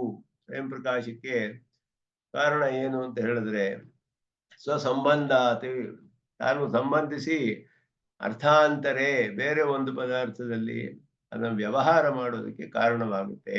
ವ್ಯವಹಾರ ಹೇತುತ್ವಂ ಅಂತ ಹೇಳಿದ್ರು. ಜ್ಞಾನ ಅನ್ನೋದು ಒಂದು ಪದಾರ್ಥಕ್ಕೆ ಸಂಬಂಧಿಸಿ ಒಬ್ಬ ಜ್ಞಾತ ಆದವನಿಗೆ ಆ ಪದಾರ್ಥದ ವ್ಯವಹಾರಕ್ಕೆ ಕಾರಣವಾಗುತ್ತೆ. ಪದಾರ್ಥದ ವಿಷಯದಲ್ಲಿ ವ್ಯವಹಾರ ಅಂತ ಹೇಳಿದ್ರೆ 3 ವಿಧವಾದ ವ್ಯವಹಾರ, ಆನ, ಉಪಾದಾನ ಮತ್ತು ಶಾಬ್ದ ವ್ಯವಹಾರ. 3 ವಿಧವಾದಕ್ಕೆ ವ್ಯವಹಾರ ಅಂತ ಹೆಸರು. ವ್ಯವಹಾರ ಅಂದ್ರೆ ಅದನ್ನ ಸ್ವೀಕಾರ ಮಾಡೋದು, ಇಲ್ಲ ತ್ಯಾಗ ಮಾಡೋದು, ಇಲ್ಲ ಅಂದ್ರೆ ಶಾಬ್ದ ವಿಶಬ್ದಗಳಲ್ಲಿ ಉಪಯೋಗಿಸೋದು. ಈ ರೀತಿಯಾದ ವ್ಯವಹಾರಕ್ಕೆ ಕಾರಣವಾಗುತ್ತೆ. ಇದುವೇ ವ್ಯವಹಾರ ಅಂತ ಹೇಳೋದು. ಯಾವುದೇ ಪದಾರ್ಥ ನಾವು ಯಾವುದೇ ವಿಷಯವಾಗ್ಲಿ ಏನೇ ಆಗ್ಲೂ ಸ್ವೀಕಾರ ಮಾಡ್ತೀವಿ, ಇಲ್ಲ ತ್ಯಾಗ ಮಾಡ್ತೀವಿ, ಇಲ್ಲ ಶಬ್ದಗಳಲ್ಲಿ ಉಪಯೋಗಿಸ್ತೀವಿ, ವ್ಯವಹಾರ ಮಾಡ್ತೀವಿ. ಇದೆಲ್ಲದಕ್ಕೂ ಏನು ಕಾರಣ ಅಂದ್ರೆ ಅದು ಸ್ವಯಂ ಜ್ಞಾನ ಅನ್ನೋದು ಅದನ್ನ ಉಂಟು ಮಾಡುತ್ತೆ. ಇವನಿಗೆ ವ್ಯವಹಾರಕ್ಕೆ ಕಾರಣವಾಗುತ್ತೆ ಜ್ಞಾನ. ಜ್ಞಾನ ಬರದೆ ಹೋದ್ರೆ ಏನು ಮಾಡೋಕ್ಕಾಗೋದಿಲ್ಲ. ಒಂದು ಪದಾರ್ಥ ನೋಡಿ ಅದು ಏನು ಅಂತ ತಿಳಿದೇ ಹೋದ್ರೆ ವ್ಯವಹಾರಕ್ಕೆ ವಿಷಯವಾಗೋದಿಲ್ಲ ಅದು. ಆದ್ದರಿಂದ ವ್ಯವಹಾರಕ್ಕೆ ವಿಷಯವಾಗಬೇಕಾದ್ರೆ ಅದರ ವಿಷಯದಲ್ಲಿ ಯಾವುದೋ ಒಂದು ಜ್ಞಾನ ಉಂಟಾಗಬೇಕು ಇವನಿಗೆ. ಆ ಜ್ಞಾನಕ್ಕೆ ಕಾರಣವಾಗೋದ್ರಿಂದ ಅದಕ್ಕೂ ಸ್ವಯಂ ಪ್ರಕಾಶ ಅಂತ ತನ್ನ ಸಂಬಂಧದಿಂದ ಈ ರೀತಿಯಾದ ವ್ಯವಹಾರಕ್ಕೆ ಕಾರಣವಾಗುತ್ತೆ. ಅದುವೇ ಸ್ವಯಂ ಪ್ರಕಾಶತ್ವ ಅಂತ ಹೇಳೋದು. ಅದಕ್ಕೆ ಸ್ವಯಂ ಪ್ರಕಾಶತ್ವ ಅನುಮಾನ ಊಹೆ ಮಾಡೋದು. ಸ್ವಯಂ ಪ್ರಕಾಶತ್ವ ಅಂತ ಊಹಿಸ್ಬೋದು. ಇದು ತಾನೇ ತಿಳಿಸುತ್ತೆ, ತಾನೇ ಸಾಧನವಾಗುತ್ತೆ. ಜ್ಞಾನ ಅಂದ್ರೆ ಏನು ಅಂತ ಹೇಳೋದು ಬಹಳ ಕಷ್ಟ. ಪದಾರ್ಥ ನೋಡಿದ್ರೆ ಜ್ಞಾನ ಬಂತು ಅಂದ್ರೆ ನಮಗೆ ಜ್ಞಾನ ಬಂದಿದೆ, ಘಟ ಅನ್ನುವ ಜ್ಞಾನ ಬಂದಿದೆ, ಘಟ ಜ್ಞಾನವಾನಹಂ ಅಂತ ಹೇಳಿದ್ರೆ ಅದು ಏನು ಅಂತ ಹೇಳಿದ್ರೆ ಘಟ ವಿಷಯಕದಲ್ಲಿ ವ್ಯವಹಾರಕ್ಕೆ ಕಾರಣವಾಗೋಕ್ಕೆ ಬೇಕಾದ ಸಾಮಗ್ರಿ ನನ್ನಲ್ಲಿದೆ ಅಂತ ಅರ್ಥ. ಅದು ವ್ಯವಹಾರ ಮಾಡಬಹುದು ಇವಾಗ ನಾನು ಅಂತ ಅರ್ಥ. ಆ ರೀತಿ ಆಗ್ಬೇಕು ಅದಕ್ಕೆ. ಹಾಗಿಲ್ಲದೆ ಹೋದ್ರೆ ಒಂದು ಪದಾರ್ಥ ಸ್ವಯಂ ಪ್ರಕಾಶ ಸ್ವತಃ ಸಿದ್ಧ ಅಂತ ಹೇಳೋದು ಸಾಧ್ಯವೇ ಇಲ್ಲ, ಪ್ರಮಾಣವೇ ಆಗೋದಿಲ್ಲ ಅದು ಅಂತ ಹೇಳಿ ಸ್ವಯಂ ಪ್ರಕಾಶದ್ದು ನಿರ್ವಿಶೇಷ ವಸ್ತು ಸ್ವಯಂ ಪ್ರಕಾಶತ್ವ ಅನ್ನೋದು ಉಪಪನ್ನವಲ್ಲ. ನಿರ್ವಿಶೇಷ ವಸ್ತು ಅನ್ನೋದು ಸ್ವಯಂ ಪ್ರಕಾಶವಾಗಿ ಸಾಧ್ಯವಿಲ್ಲ ಅನ್ನೋದನ್ನ ಹೇಳಿದ್ರು. ಸ್ವಯಂ ಪ್ರಕಾಶವಾಗಿದ್ರೆ ವ್ಯವಹಾರಕ್ಕೆ ಕಾರಣವಾಗಬೇಕು. ಇಲ್ಲದೆ ಹೋದರೆ ವ್ಯವಹಾರಕ್ಕೆ ಕಾರಣವೂ ಆಗದೆ ಹೋದರೆ ಅದನ್ನು ಹೇಗೆ ನಾವು ಅದನ್ನ ಉಪಯೋಗಿಸೋದು? ಅದಕ್ಕೆ ಪ್ರಮಾಣವೇ ಇರೋದಿಲ್ಲ ಅದಿದೆ ಅನ್ನೋದಕ್ಕೆ. ಬ್ರಹ್ಮಸ್ವರೂಪಂ ಕೃತ್ಸ್ನಂ ಸರ್ವದಾ ಸ್ವಯಮೇವ ಪ್ರಕಾಶತೆ ಚೇತ್ ನ ತಸ್ಮಿನ್ ಅನ್ಯ ಧರ್ಮ ಅಧ್ಯಾಸ ಸಂಭವತಿ. ಇನ್ನು ಮುಂದೆ ಅದಕ್ಕೆ ಹೇಳ್ತಾರೆ ಅಧ್ಯಾಸ ಈ ರೀತಿ ತನಗೆ ತಾನೇ ಯಾವಾಗಲೂ ಪ್ರಕಾಶಿಸ್ತಾ ಇರುತ್ತೆ. ಆದ್ರಿಂದ ಅದಕ್ಕೆ ಬೇರೆ ಒಂದು ಪ್ರಮಾಣವೂ ಬೇಡ. ಅದು ಸ್ವಯಂ ಪ್ರಕಾಶ, ತಾನೇ ಪ್ರಕಾಶವೇ ಆಗಿದೆ, ಅದಕ್ಕೆ ಬೇರೆ ಪ್ರಮಾಣವೇ ಬೇಡ. ಹೀಗೆಲ್ಲ ಹೇಳಿದ್ರೆ ಅಧ್ಯಾಸ ಹೇಗ್ ಸಾಧ್ಯ? ಅದ್ರ ಮೇಲೆ ಅಧ್ಯಾಸ ಅಂದ್ರೆ ಅತಸ್ಮಿನ್ ತದ್ಬುದ್ಧಿ, ಇಲ್ಲದೆ ಇರೋದ್ರಲ್ಲಿ ಇದು ಅಂತ ತಿಳಿದುಕೊಳ್ಳುವಂತಹದ್ದು ಅಧ್ಯಾಸ ಅಂತ. ಪ್ರಪಂಚ ಇಲ್ಲವೇ ಇಲ್ಲ, ಬ್ರಹ್ಮ ಪ್ರಪಂಚದ ರೂಪದಲ್ಲಿ ತೋರ್ತಾ ಇದೆ ನಮ್ಗೆ. ಪ್ರಪಂಚವೇ ಇಲ್ಲ, ಇಲ್ಲದ ಪ್ರಪಂಚವನ್ನ ಬ್ರಹ್ಮದಲ್ಲಿ ಆರೋಪಿಸ್ತಾ ಇದ್ದೀವಿ ನಾವು. ಆರೋಪಿಸಿ ನೋಡ್ತಾ ಇದ್ದೀವಿ ಅಂತ ಹೇಳ್ತೀವಿ. ಇರೋದು ಬ್ರಹ್ಮ ಒಂದೇ. ಪ್ರಪಂಚವನ್ನ ಬ್ರಹ್ಮನಲ್ಲಿ ಆರೋಪಿಸಿ ಪ್ರಪಂಚ ಇರೋ ಹಾಗೆ ಕಾಣಿಸ್ತಾ ಇದೆ ನಮ್ಗೆ. ನೋಡ್ತಾ ಇದ್ದೀವಿ, ಅನುಭವಿಸ್ತಾ ಇದ್ದೀವಿ. ಯಾವುದೂ ಇಲ್ಲ, ಇದೆಲ್ಲ ಆರೋಪಿತವಾದದ್ದು. ಈ ಜ್ಞಾನ ಬಂದ್ರೆ ಬ್ರಹ್ಮ ಒಂದೇ, ಇದುವೇ ಸತ್ಯ, ಇದೆಲ್ಲ ಸುಳ್ಳು ಅಂತ ತಿಳಿದ್ರೆ ಅದು ಹೋಗ್ಬಿಡ್ಬೇಕು ಅವಾಗ. ಆದ್ರೆ ಹೋಗೋದಿಲ್ಲ ಅಂತ ಹೇಳ್ತಾರೆ. ಹೋಗೋದಿಲ್ವಲ್ಲ. ರಜ್ಜು ಸರ್ಪದ ಉದಾಹರಣೆ ಕೊಡ್ತಾರೆ. ಸ್ವಯಂ ಪ್ರಕಾಶವಾಗಿದ್ರೆ ಹೇಗೆ ಅಧ್ಯಾಸ ಮಾಡಕ್ ಸಾಧ್ಯ? ನಹಿ ರಜ್ಜು ಸ್ವರೂಪೇ ಅವಭಾಸಮಾನೆ ಸರ್ಪತ್ವಾದಿ ಅಧ್ಯಸ್ಯತೆ. ರಜ್ಜು ಹಗ್ಗ ಚೆನ್ನಾಗಿ ಸ್ಪಷ್ಟವಾಗಿ ನಮಗೆ ತಿಳಿತಾ ಇದ್ರೆ ಅದರಲ್ಲಿ ಸರ್ಪ ಅನ್ನುವ ಭ್ರಮೆ ಯಾರಿಗೂ ಬರೋದಿಲ್ಲ. ಯಾರು ಅದನ್ನ ಅಧ್ಯಾಸ, ಸರ್ಪದ ಜ್ಞಾನ ಯಾರು ಪಡೆದುಕೊಳ್ತಾರೆ? ಅದರಲ್ಲಿ ಇಲ್ಲದ ಸರ್ಪವನ್ನ ತಿಳಿದು ಬರುವ ಹಗ್ಗದಲ್ಲಿ ಯಾರು ತಿಳ್ಕೊಳ್ಳೋದಿಲ್ಲ. ಹಗ್ಗ ಅಂತ ತಿಳಿದೇ ಇರೋದ್ರಿಂದಲೇ ಸರ್ಪ ಅನ್ನುವ ಭ್ರಮೆ ಉಂಟಾಗಿದೆ. ತಿಳಿದಿದ್ರೆ ಸ್ಪಷ್ಟವಾಗಿ ತಾನಾಗೆ ತನ್ನನ್ನು ತೋರಿಸ್ಕೊಳ್ತಿದ್ರೆ, ನಾನು ಹಗ್ಗ ಅಂತ ತೋರಿಸ್ಬಿಟ್ಟಿದ್ರೆ ಆವಾಗ ಸರ್ಪ ಅಂತ ಯಾರಿಗೂ ಭ್ರಮೆ ಉಂಟಾಗೋದಿಲ್ಲ. ಆದ್ದರಿಂದ ಅತಯೇವಿ ಭವದ್ಭಿಹಿ ಆಚ್ಛಾದಿಕ ಅವಿದ್ಯಾ ಅಭ್ಯುಪಗಮ್ಯತೆ. ಆದ್ರಿಂದ ಅದ್ವೈತದಲ್ಲಿ ಏನ್ ಹೇಳಿದ್ರು ಅಂದ್ರೆ, ಅವಿದ್ಯೆ ಅನ್ನೋದು ಮುಚ್ಕೊಂಡು ಬಿಟ್ಟಿದೆ ಬ್ರಹ್ಮ ಸ್ವರೂಪವನ್ನ. ಆದ್ದರಿಂದ ಅದು ನೋಡ್ತಾ ಇಲ್ಲ, ನಮಗ್ ಕಾಣ್ ಬರ್ತಾ ಇಲ್ಲ ಸ್ವರೂಪ. ಕಂಡು ಬರ್ದೇ ಇರೋದ್ರಿಂದ ಅದನ್ನ ತಪ್ಪಾಗಿ ತಿಳಿತಾ ಇದೀವಿ.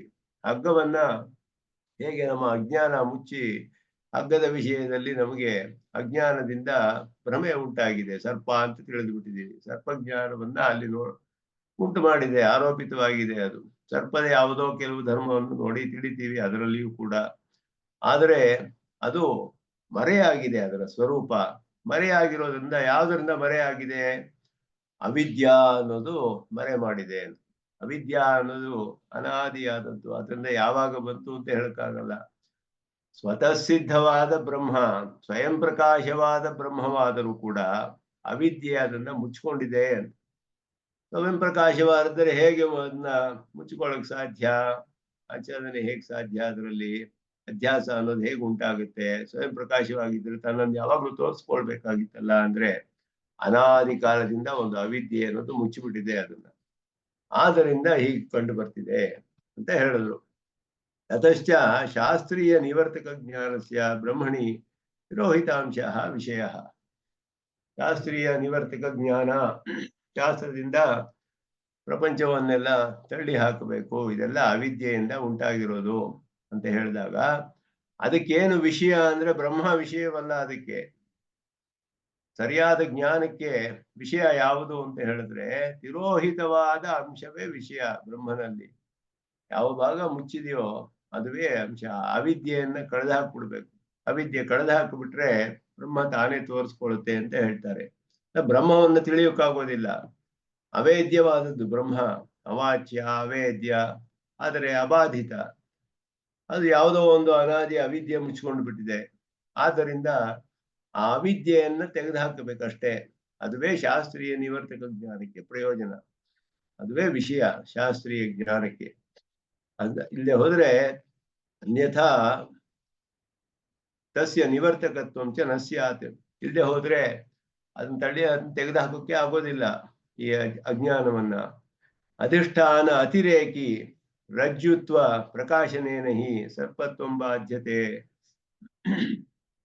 ಅಧಿಷ್ಠಾನ ಅತಿರೇಕಿ ರಜ್ಜುತ್ವ ಪ್ರಕಾಶನೇನ, ಅಧಿಷ್ಠಾನಕ್ಕಿಂತ ಅಧಿಷ್ಠಾನ ಅತಿರೇಕಿ, ಅದಕ್ಕಿಂತ ಹೆಚ್ಚಾದ ರಜ್ಜು ಅನ್ನೋದು ಪ್ರಕಾಶಿಸಿರೋದ್ರಿಂದಲೇ ಸರ್ಪಜ್ಞಾನ ಬಾಧಿಸಲ್ಪಡುತ್ತೆ. ಅದರಿಂದ ಅಲ್ಲಿ ಬರೀ ಒಂದು ಪದಾರ್ಥ ಅಂತ ತಿಳಿದ್ರೆ ನಮ್ಗೆ ಯಾವ ಪದಾರ್ಥ ಅಂತ ತಿಳಿಯಕ್ಕಾಗಲ್ಲ. ಅಧಿಷ್ಠಾನ ಅಂದ್ರೆ ಒಂದು ಪದಾರ್ಥ, ಒಂದು ಲೋಕಸ್ ಇದೆ, ಒಂದು ಬೇಸ್. ಆ ಪದಾರ್ಥ ಯಾವುದು ಅನ್ನೋದು ನಮಗ್ ತಿಳಿಯೋ ತನಕ ಅದರ ಬಗ್ಗೆ ಒಂದು ಸರಿಯಾದ ಜ್ಞಾನ ಬರೋದಿಲ್ಲ ನಮ್ಗೆ. ಆ ಪದಾರ್ಥ ಯಾವುದು ಅಂತ ತಿಳಿದೇ ಇರುವಾಗ ಬೇರೆ ಜ್ಞಾನ ಬರೋಕ್ಕೆ ಸಾಧ್ಯವಿದೆ, ಭ್ರಮೆ ಉಂಟಾಗಕ್ಕೆ ಸಾಧ್ಯವಿದೆ. ಹಗ್ಗ ಅನ್ನೋದು ಹಗ್ಗ ಅಂತ ತಿಳಿದೇ ಇರೋದ್ರಿಂದಲೇ ಅಧಿಷ್ಠಾನ ಮಾತ್ರ ತಿಳಿತಾ ಇದೆ. ಯಾವುದೋ ಒಂದು ಪದಾರ್ಥ ಇದೆ ಅಂತ ತಿಳಿತಿದೆ. ಅಧಿಷ್ಠಾನ ಅಂದ್ರೆ ಅದೇ ಯಾವುದೋ ಒಂದು ಪದಾರ್ಥ. ಅದರಲ್ಲಿ ನಮಗೆ ಇದು ಸರ್ಪ ಅಂತ ತಿಳ್ಕೊಂಡಿದ್ದೀವಿ ಏನೋ ನೋಡಿ. ಆ ಅಧಿಷ್ಠಾನಕ್ಕಿಂತ ಹೆಚ್ಚಾದ ಅದು ಹಗ್ಗ ಅನ್ನುವಂತಹ ಒಂದು ಪ್ರಕಾಶವಾದ್ರೆ ವಿಷಯ, ಆಗ ಸರ್ಪ ಅನ್ನುವ ಭ್ರಮೆ ಬಾಧಿಸಲ್ಪಡುತ್ತೆ. ಅದರಿಂದ ಅಧಿಷ್ಠಾನ ಅತಿರೇಕಿ ರಜ್ಜುತ್ವ ಪ್ರಕಾಶನೇನ ಹಿ ಸರ್ಪತ್ವಂ ಬಾಧ್ಯತೆ. ಅಧಿಷ್ಠಾನಕ್ಕಿಂತ ಬೇರೆಯಾದ ಹೆಚ್ಚಾದ ರಜ್ಜು ಅನ್ನುವಂತಹ ವಿಷಯ ಪ್ರಕಾಶಿಸಿದ್ರೆ ಸರ್ಪತ್ವ ಬಾಧಿಸುತ್ತೆ, ಸರ್ಪ ಅನ್ನೋ ಬುದ್ಧಿ ಹೋಗ್ಬಿಡುತ್ತೆ ನಮ್ಗೆ. ಏಕಶ್ಚೇತ್ ವಿಶೇಷ ಜ್ಞಾನ ಮಾತ್ರೆ ವಸ್ತುನಿ ಶಬ್ದೇನ ಅವಿಧೀಯತೆ ಸಚ ಬ್ರಹ್ಮ ವಿಶೇಷಣಂ ಭವತಿ. ಒಂದು ಅತಿರೇಕಿಯಾದ ಒಂದು ವಿಷಯ ಏನಾರು ಹೇಳ್ಬೇಕು, ರಜ್ಜುತ್ವ ಅನ್ನೋದು. ರಜ್ಜುತ್ವ ಅನ್ನೋದು ಅಧಿಷ್ಠಾನಕ್ಕಿಂತ ಹೆಚ್ಚಾದ ವಿಷಯ.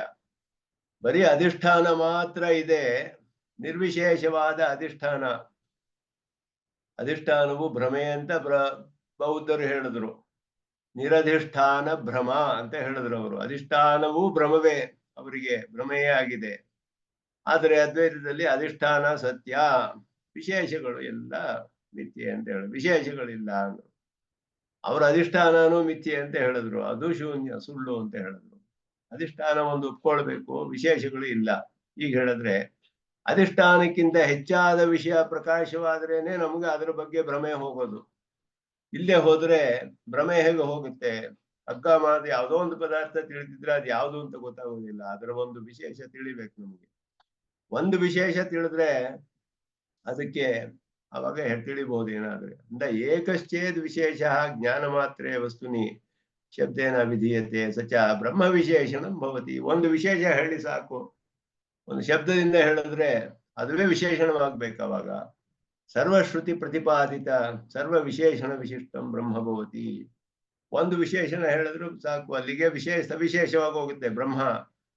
ಅದರಿಂದ ಏನ್ ಸಿದ್ಧತೆ ಅಂದ್ರೆ ಶ್ರುತಿಯಲ್ಲಿ ಹೇಳಲ್ಪಟ್ಟ ಎಲ್ಲಾ ಶ್ರುತಿಗಳಲ್ಲೂ ಹೇಳಲ್ಪಟ್ಟ ಎಲ್ಲಾ ವಿಶೇಷಣಗಳಿಂದ ವಿಶಿಷ್ಟವಾಗುತ್ತೆ. ಅವಾಗ ಒಂದು ವಿಶೇಷಣ ಹೇಳಿದ್ರು ಸಾಕು, ನಮ್ಗೆ ಎಲ್ಲವೂ ಸಿದ್ಧಿಸ್ಬಿಡುತ್ತೆ. ಶ್ರುತಿಗಳಲ್ಲಿ ಹೇಳಿರೋದೆಲ್ಲ ಸತ್ಯ ಆಗ್ಬೇಕು ಅವಾಗ. ಯಾಕೆಂದ್ರೆ ಸವಿಶೇಷವಾಗೋಯ್ತು ಬ್ರಹ್ಮ, ನಿರ್ವಿಶೇಷವಾಗೋದಿಲ್ಲ. ಆದ್ದರಿಂದ ಪ್ರಾಮಾಣಿಕಾನಾಂ ನಕೇನಾಪಿ ಪ್ರಮಾಣೇನ ನಿರ್ವಿಶೇಷ ವಸ್ತು ಸಿದ್ಧಿ. ಪ್ರಮಾಣವನ್ನ ಅವಲಂಬಿಸಿರೋರಿಗೆ ಯಾವ ವಿಧವಾಗಿಯೂ ಯಾವ ಬೇರೆ ಪ್ರಮಾಣದಿಂದಲೂ ನಿರ್ವಿಶೇಷ ವಸ್ತು ಸಿದ್ಧಿಸುವುದಿಲ್ಲ ಅನ್ನೋದನ್ನ ಹೇಳ್ತಾರೆ.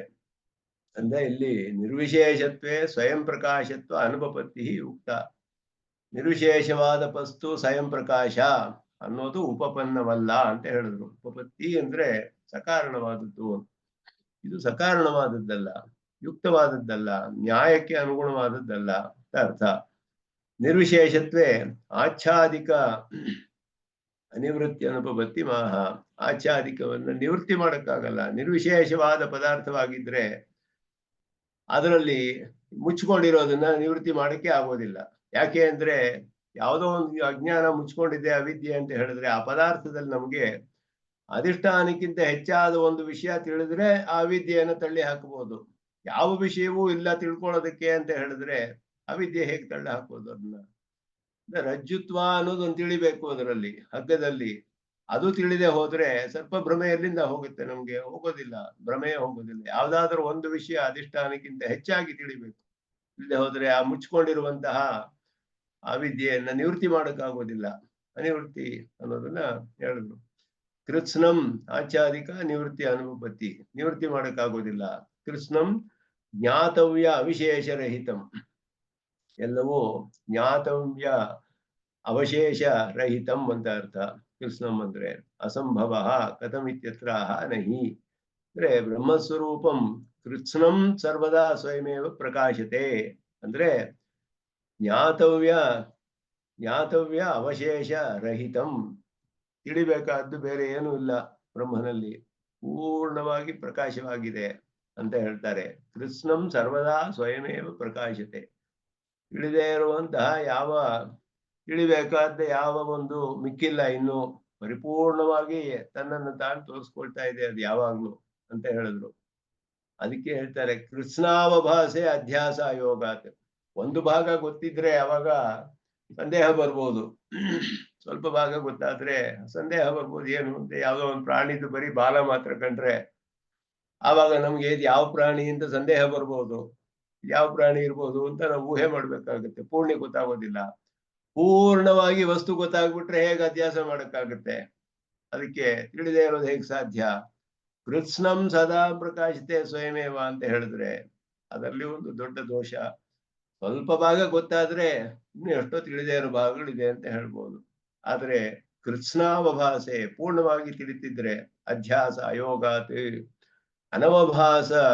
ಅನವಭಾಸಮಾನ ಅಂಶ ಸ್ವೀಕಾರ್ಯ ಇತ್ಯರ್ಥ. ತಿಳಿದೇ ಇರೋ ಒಂದು ಅಂಶವನ್ನ ತಿಳಿಬೇಕು. ಅವಾಗ ನಮಗೆ ಪೂರ್ಣವಾಗಿ ತೋರಿಸ್ತಿದ್ರೆ ಅದು ಕಂಡು ಬರ್ಬೇಕು.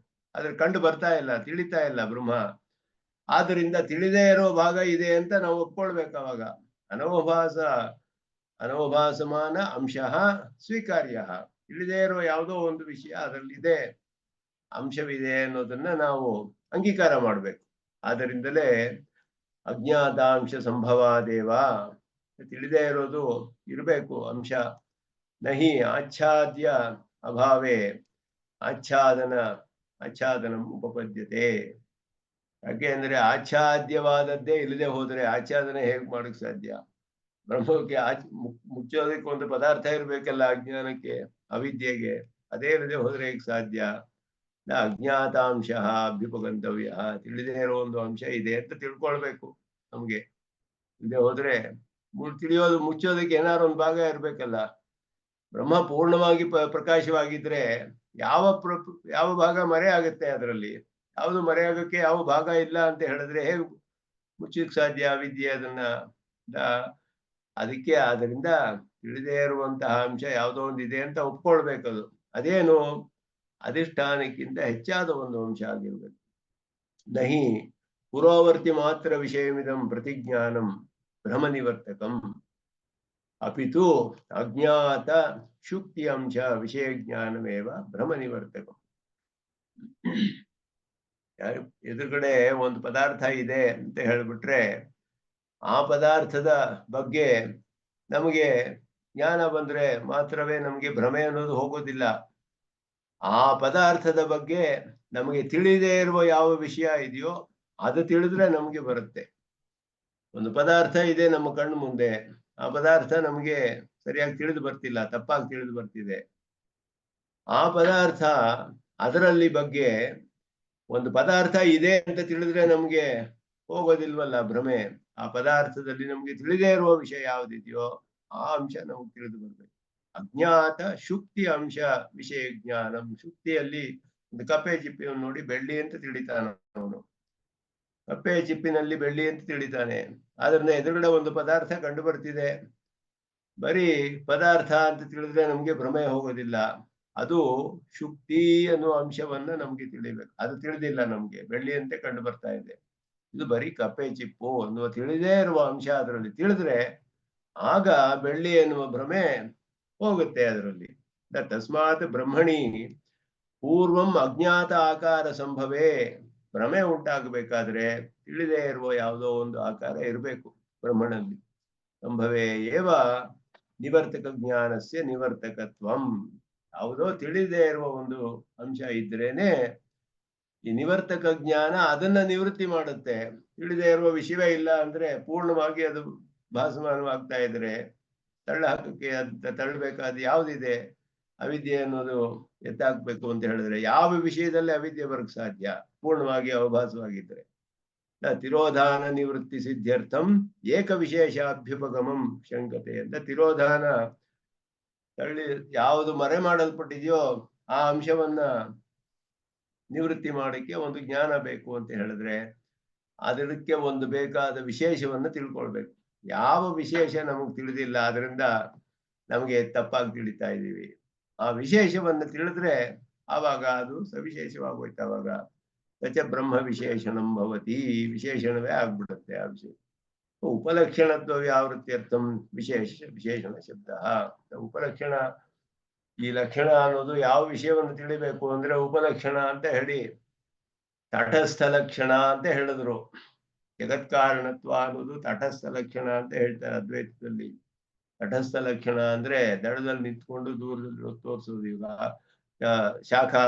ಶಾಖಾಗ್ರೇ ಚಂದ್ರ ಅಂತ ಹೇಳಿದ ಹಾಗೆ, ಶಾಖಾಗ್ರೇ ಚಂದ್ರ ಒಂದು ಮಗುಗೆ ತೋರಿಸುವಾಗ ಚಂದ್ರನನ್ನ ಒಂದು ಮರದ ಕೊಂಬೆ ಯಾವುದೋ ಒಂದು ಅಲ್ಲಿ ನಿಂತ್ಕೊಂಡಿರುತ್ತೆ, ಅದಕ್ಕೆ ಹತ್ರ ಚಂದ್ರ ಇದ್ರೆ ಆ ಕೊಂಬೆ ಇದೆ ನೋಡು, ಅದ್ರ ತುದಿಲಿರೋ ಪದಾರ್ಥವೇ ಚಂದ್ರ ಅಂತ ತೋರಿಸಿದ್ರೆ ಇದು ಉಪಲಕ್ಷಣ ಅಂತ ಹೆಸರು. ಮರದ ಕೊಂಬೆಯ ಮೂಲಕ ಚಂದ್ರನನ್ನ ತಿಳಿಯೋದು. ಕೊಂಬೆಗೂ ಚಂದ್ರನಿಗೂ ಏನು ಸಂಬಂಧ ಇಲ್ಲ. ಕೊಂಬೆಗಿರೋ ಧರ್ಮಗಳು ಅದಕ್ಕೂ ಏನೇನು ಎರಡಕ್ಕೂ ಸಂಬಂಧವೇ ಇಲ್ಲ, ಇರೋ ಹಾಗೆ ಕಾಣ್ತಾ ಇದೆ. ಆದ್ರಿಂದ ಇದ್ರ ಮೂಲಕ ಅದು ತಿಳಿಯೋದು. ಜಗತ್ ಕಾರಣವಾದದ್ದು ಬ್ರಹ್ಮ ಅನ್ನೋದು ತಟಸ್ಥ ಲಕ್ಷಣ ಅಂತ ಹೇಳ್ತಾರೆ. ಹೀಗೆ ಜಗತ್ ಕಾರಣ ಅನ್ನೋದು ಬರೀ ನಮ್ಮ ಉಪಲಕ್ಷಣ ಅಷ್ಟೇ. ಅದರ ಅದು ಸಾಕ್ಷಾತ್ತಾದ ಲಕ್ಷಣ ಅಲ್ಲ, ಬ್ರಹ್ಮನಿಗೆ ಯಾವ ಲಕ್ಷಣವೂ ಇಲ್ಲ, ವಿಶೇಷವೇ ಇಲ್ಲ ಅಂತ ಹೇಳಿದ್ರು. ಇದನ್ನ ತೋರಿಸ್ಬಿಟ್ಟು ಬ್ರಹ್ಮ ಇದು ಅಂತ ಹೇಳಿ ಇದೆಲ್ಲ ಇಲ್ಲ ಮಿಥ್ಯೆ ಅಂತ ತಳ್ಳಿ ಹಾಕಿದ್ರೆ ನಿರ್ವಿಶೇಷ ಬ್ರಹ್ಮ ಉಳಿಯುತ್ತೆ ಅಂತ ಹೀಗೆ ವಾದ ಮಾಡೋದು. ಇದು ಈ ಉಪಲಕ್ಷಣ ಅನ್ನೋದಲ್ಲ, ಇಲ್ಲಿ ಬ್ರಹ್ಮ ವಿಶೇಷಣಂಬ ತಿಳಿದೇ ಇರುವ ಅಂಶ ವಿಶೇಷಣವೇ ಆಗ್ಬೇಕು, ಉಪಲಕ್ಷಣ ಆಗೋದಿಲ್ಲ. ನೇರವಾಗಿ ಬ್ರಹ್ಮನಲ್ಲೇ ನಮ್ಗೆ ತಿಳಿಬೇಕು, ಅದನ್ನ ಇನ್ನೊಂದ್ರ ಮೂಲಕ ತಿಳಿಯಕ್ಕಾಗೋದಿಲ್ಲ ಅದನ್ನ. ಆದ್ದರಿಂದ ಅದಕ್ಕೆ ವಿಶೇಷಣಂ ಅನ್ನೋ ಶಬ್ದ ಹಾಕಿದ್ದಾರೆ ಭಾಷ್ಯಕಾರರು. ಇದೆಲ್ಲ ಸುದರ್ಶನ ಸೂರಿಗಳು ಸ್ಪಷ್ಟವಾಗಿ ವಿವರಿಸ್ತಾರೆ ಇಲ್ಲಿ. ಜ್ಞಾಪ್ಯತ್ವ ಸಿದ್ಧಯೇ ಬ್ರಹ್ಮಗತ ಅಧ್ಯಾಸ ನಿವರ್ತಕತ್ವ ಸಿದ್ಧಯೇ ಚ ವಿಶೇಷಣಂ ಇತ್ಯುಕ್ತಂ. ಅದರಿಂದ ಅದು ತಿಳಿಬೇಕು ಅನ್ನುವ ಅರ್ಥ ಪದಾರ್ಥ ಸಿದ್ಧಿ ಆಗ್ಬೇಕಾದ್ರೆ ಬ್ರಹ್ಮನಲ್ಲಿರುವ ಅಧ್ಯಾಸ ನಿವೃತ್ತವಾಗಬೇಕಾದ್ರೂ ಕೂಡ, ಅದನ್ನು ತಿಳಿಬೇಕಾದ್ರೂ ಕೂಡ ವಿಶೇಷಣ ಅನ್ನೋದನ್ನ ಇರ್ಲೇಬೇಕು ಅದರಲ್ಲಿ.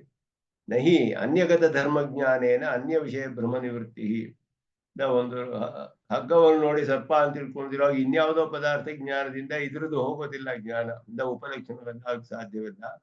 ಯಾವ ಪದಾರ್ಥದಲ್ಲಿ ನಮ್ಗೆ ಅಜ್ಞಾನ ಉಂಟಾಗಿದೆಯೋ ಆ ಪದಾರ್ಥದ ಒಂದು ತಿಳಿದೇ ಇರುವ ಅಂಶ ನಾವು ತಿಳ್ಕೊಳ್ಬೇಕು, ಆವಾಗಲೇ ಅದರ ಬಗ್ಗೆ ಭ್ರಮೆ ಹೋಗುತ್ತೆ. ಪ್ರಪಂಚ ಅಧ್ಯಸ್ಥ ಬ್ರಹ್ಮನಲ್ಲಿ ಅಂತ ಹೇಳಿದ್ರೆ ಬ್ರಹ್ಮನಲ್ಲಿ ಯಾವುದೋ ಅಂಶ ಮರೆಯಾಗಿರ್ಬೇಕು, ಅದರಿಂದ ನಮ್ಗೆ ಇದು ತಪ್ಪಾಗಿ ತಿಳಿತಿದೆ. ಮರೆಯಾಗಿರೋ ಅಂಶ ಯಾವುದು ಅಂತ ತಿಳಿದ್ರೆ ಇದು ತಳ್ಳಿ ಹಾಕ್ಬೋದು. ಸ್ವಯಂ ಪ್ರಕಾಶತ್ವ ಅನ್ನೋದು ವಿಶೇಷಣವೇ ಅಂದ್ರೆ ಅದು ವಿಶೇಷಣವಲ್ಲ ಅಂತ ಹೇಳಿದ್ರೆ ಯಾವುದನ್ನ ಮರೆ ಮಾಡುತ್ತೆ ಅವಿದ್ಯೆ. ಅವಿದ್ಯೆಯಿಂದ ಯಾವ ಅಂಶ ತಿಳಿದೇ ಇರೋ ಅಂಶ ನಾವು ತಳ್ಳಿ ಹಾಕಬೇಕು. ಇದೆಲ್ಲ ಪ್ರಶ್ನೆಗಳು ಉತ್ತರ ಕೊಡಕ್ಕಾಗೋದಿಲ್ಲ. ಅಲ್ಲ ಪುರೋವರ್ತಿಗತ ಶುಕ್ತಿತ್ವ ಧರ್ಮಜ್ಞಾನೇನೈವ ತದ್ಗತ ರೂಪ್ಯತ್ವ ಭ್ರಮ ನಿವೃತ್ತಿ ಇತ್ಯಭಿಪ್ರಾಯ. ರೂಪ್ಯ ಅಂದ್ರೆ ಬೆಳ್ಳಿ, ಎದುರುಗಡೆ ಇರುವಂತಹ ಶುಕ್ತಿತ್ವ, ಶುಕ್ತಿ ಎನ್ನುವುದರ ಒಂದು ಧರ್ಮಜ್ಞಾನದಿಂದ ಇದು ಕಪ್ಪೆ ಚಿಪ್ಪನ್ನು ನೋಡಿ ಇದು ಕಪ್ಪೆ ಚಿಪ್ಪು ಅನ್ನುವ ಒಂದು ಧರ್ಮವನ್ನು ತಿಳಿದ್ರೆ ಆಗ ಇದು ಬೆಳ್ಳಿ ಎನ್ನುವ ಜ್ಞಾನ ಭ್ರಮೆ ಹೋಗುತ್ತೆ ನಮ್ಗೆ. ತದ್ಗತ ರೂಪ್ಯತ್ವ ಭ್ರಮ ನಿವೃತ್ತಿ. ಬೇರೆ ಯಾವುದೋ ಪದಾರ್ಥವನ್ನು ತಿಳಿದ್ರೆ ಇದರಲ್ಲಿರೋ ಭ್ರಮೆ ಹೋಗೋದಿಲ್ಲ ನಮ್ಗೆ. ಕಪ್ಪೆ ಚಿಪ್ಪನ್ನು ನೋಡಿ ಬೆಳ್ಳಿ ಅಂತ ತಿಳಿದಾಗ ಅದರಲ್ಲಿರುವ ವಿಷಯವನ್ನ ತಿಳಿಬೇಕು, ವಿಶೇಷಣವನ್ನ. ಆಗ ಅದರ ಬಗ್ಗೆ ಇರುವ ಅಜ್ಞಾನ ನಾಶವಾಗುತ್ತೆ. ಆದ್ದರಿಂದ ಪ್ರಾಮಾಣಿಕಾನಾಂ ನಕೇನಾಪಿ ಪ್ರಮಾಣೇನ ನಿರ್ವಿಶೇಷ ವಸ್ತು ಸಿದ್ಧಿ. ಯಾವ ಪ್ರಮಾಣದಿಂದಲೂ ನಿರ್ವಿಶೇಷ ವಸ್ತು ಸಿದ್ಧಿಸೋದಿಲ್ಲ ಪ್ರಾಮಾಣಿಕರಿಗೆ. ನಿರ್ವಿಶೇಷ ವಸ್ತುವಿನ ನಿರಾಕರಣೆ ಭಾಷಿಕಾರರು ಇದನ್ನು ಅದ್ಭುತವಾಗಿ ಮಾಡ್ತಾರೆ ಇದರಲ್ಲಿ. ಮತ್ತೆ ಇವಾಗ ಇನ್ನೊಂದು ವಿಷಯವನ್ನ ಹೇಳ್ತಾರೆ ಇಲ್ಲಿ. ಪ್ರತ್ಯಕ್ಷ ಅನ್ನುವ ವಿಷಯದಲ್ಲಿ ಎರಡು ವಿಧವಾದ ಪ್ರತ್ಯಕ್ಷಗಳಿದೆ, ಸವಿಕಲ್ಪಕ ನಿರ್ವಿಕಲ್ಪಕ ಅಂತ ಹೇಳ್ಬಿಟ್ಟು ಎರಡು ವಿಷಯವಾದ ಪ್ರತ್ಯಕ್ಷಗಳು. ಮೊದಲು ನೋಡೋದು ನಿರ್ವಿಕಲ್ಪಕ, ಆಮೇಲೆ ನೋಡೋದು ಸವಿಕಲ್ಪಕ ಅಂತ ಹೇಳಲ್ಪಡುತ್ತೆ. ಯಾಕೆಂದ್ರೆ ಒಂದು ವಿಕಲ್ಪಗಳು ಇಲ್ಲೇ ಇರೋದು ಮೊದಲು ನೋಡಿದಾಗ ಏನು ತಿಳಿದಿರೋದಿಲ್ಲ. ಮೊದಲು ಬಾರಿ ಒಂದು ಪದಾರ್ಥವನ್ನು ನಾವು ನೋಡ್ತೀವಿ, ಮತ್ತೆ ಮತ್ತೆ ಆ ಪದಾರ್ಥವೋ ಅಥವಾ ಅದಕ್ಕೆ ಸದೃಶವಾದ ಪದಾರ್ಥಗಳನ್ನು ನೋಡಿದ್ರೆ ಆಗ ಅದು ಸವಿಕಲ್ಪಕ ಅಂತ ಹೇಳಲ್ಪಡುತ್ತೆ. ಮೊಟ್ಟ ಮೊದಲ ಬಾರಿ ಒಂದು ಪದಾರ್ಥ ನೋಡಿದ್ರೆ ನಿರ್ವಿಕಲ್ಪಕ ಅಂತ ಅದಕ್ಕೆ ಹೇಳೋದು. ಆ ರೀತಿ ಅದನ್ನ ಈಗ ನಿರೂಪಣೆ ಮಾಡ್ತಾರೆ. ಅದರಲ್ಲಿ ಹೇಳೋದು ನಿರ್ವಿಕಲ್ಪಕ ಅನ್ನೋದು ಯಾವ ವಿಶೇಷಣವೂ ಇಲ್ಲದೆ ತಿಳಿಯುತ್ತೆ ಅಂತ ಹೇಳಿದ್ರು. ಸವಿಕಲ್ಪಕದಲ್ಲಿ ವಿಶೇಷಣಗಳ ಜೊತೆ ತಿಳಿಯೋದು. ಅದಕ್ಕೆ ಇಲ್ಲಿ ಭಾಷಿಕಾರರು ಸ್ಥಾಪನೆ ಮಾಡ್ತಾರೆ, ಎರಡೂ ಕೂಡ ಸವಿಶೇಷವೇ ಅಂತ ಹೇಳಿದ್ರು. ನಿರ್ವಿಕಲ್ಪಕವೂ ಸವಿಕಲ್ಪಕವೂ ಎರಡೂ ಸವಿಶೇಷ ವಿಷಯವೇ ಅನ್ನೋದನ್ನ ತಿಳಿಸ್ತಾರೆ. ನಿರ್ವಿಕಲ್ಪಕ ಪ್ರತ್ಯಕ್ಷೇಪಿ ಸವಿಶೇಷಮೇವ ವಸ್ತು ಪ್ರತೀಯತೆ. ಮೊಟ್ಟ ಮೊದಲು ನೋಡೋದು ಕೂಡ ಸವಿಶೇಷವೇ ನಮಗೆ ತಿಳಿಯುತ್ತೆ. ಅದನ್ನ ಎಲ್ಲ ಸರ್ವಶೂನ್ಯ ಬೌದ್ಧರು ಹೇಳ್ತಾರೆ ಇಲ್ಲಿ. ಸುದರ್ಶನ ಸೂರ್ಯಗಳು ಇರ್ತಾರೆ, ಬೌದ್ಧಾದಯ ಸರ್ವ ವಿಶೇಷ ಶೂನ್ಯ ವಿಷಯ ನಿರ್ವಿಕಲ್ಪಕ ಆಚಕ್ಷತೆ. ಅದುವೇ ನಿರ್ವಿಕಲ್ಪಕ ಸಮಾಧಿ ಅಂದ್ರೆ ಏನೂ ಇರೋದಿಲ್ಲ ಅಲ್ಲಿ, ಯಾವ ವಿಶೇಷವೂ ಇರೋದಿಲ್ಲ ಅಂತ ಹೇಳಿದ್ರು. ಬ್ಲ್ಯಾಂಕ್ ಫುಲ್ಲು ಆಗಿರುತ್ತೆ ಅಂತ ಹೇಳಿದ್ರು ನಿರ್ವಿಕಲ್ಪಕ ಸಮಾಧಿ ಅನ್ನೋ ಹಾಗೆ. ಆ ರೀತಿ ನಿರ್ವಿಕಲ್ಪಕ ಅನ್ನೋದನ್ನ ಹೇಳ್ತಾರೆ ಅವರು. ನಿರ್ವಿಕಲ್ಪ ಪ್ರತ್ಯಕ್ಷ ಅಂತ ಹೇಳಿದ್ರೆ ಅದು ಕೂಡ ಸವಿಶೇಷವೇ. ಅದು ಪ್ರತ್ಯಕ್ಷ, ನಿರ್ವಿಕಲ್ಪಕ ಪ್ರತ್ಯಕ್ಷ ಅಂತ ಹೇಳೋದು. ಅನ್ಯಥಾ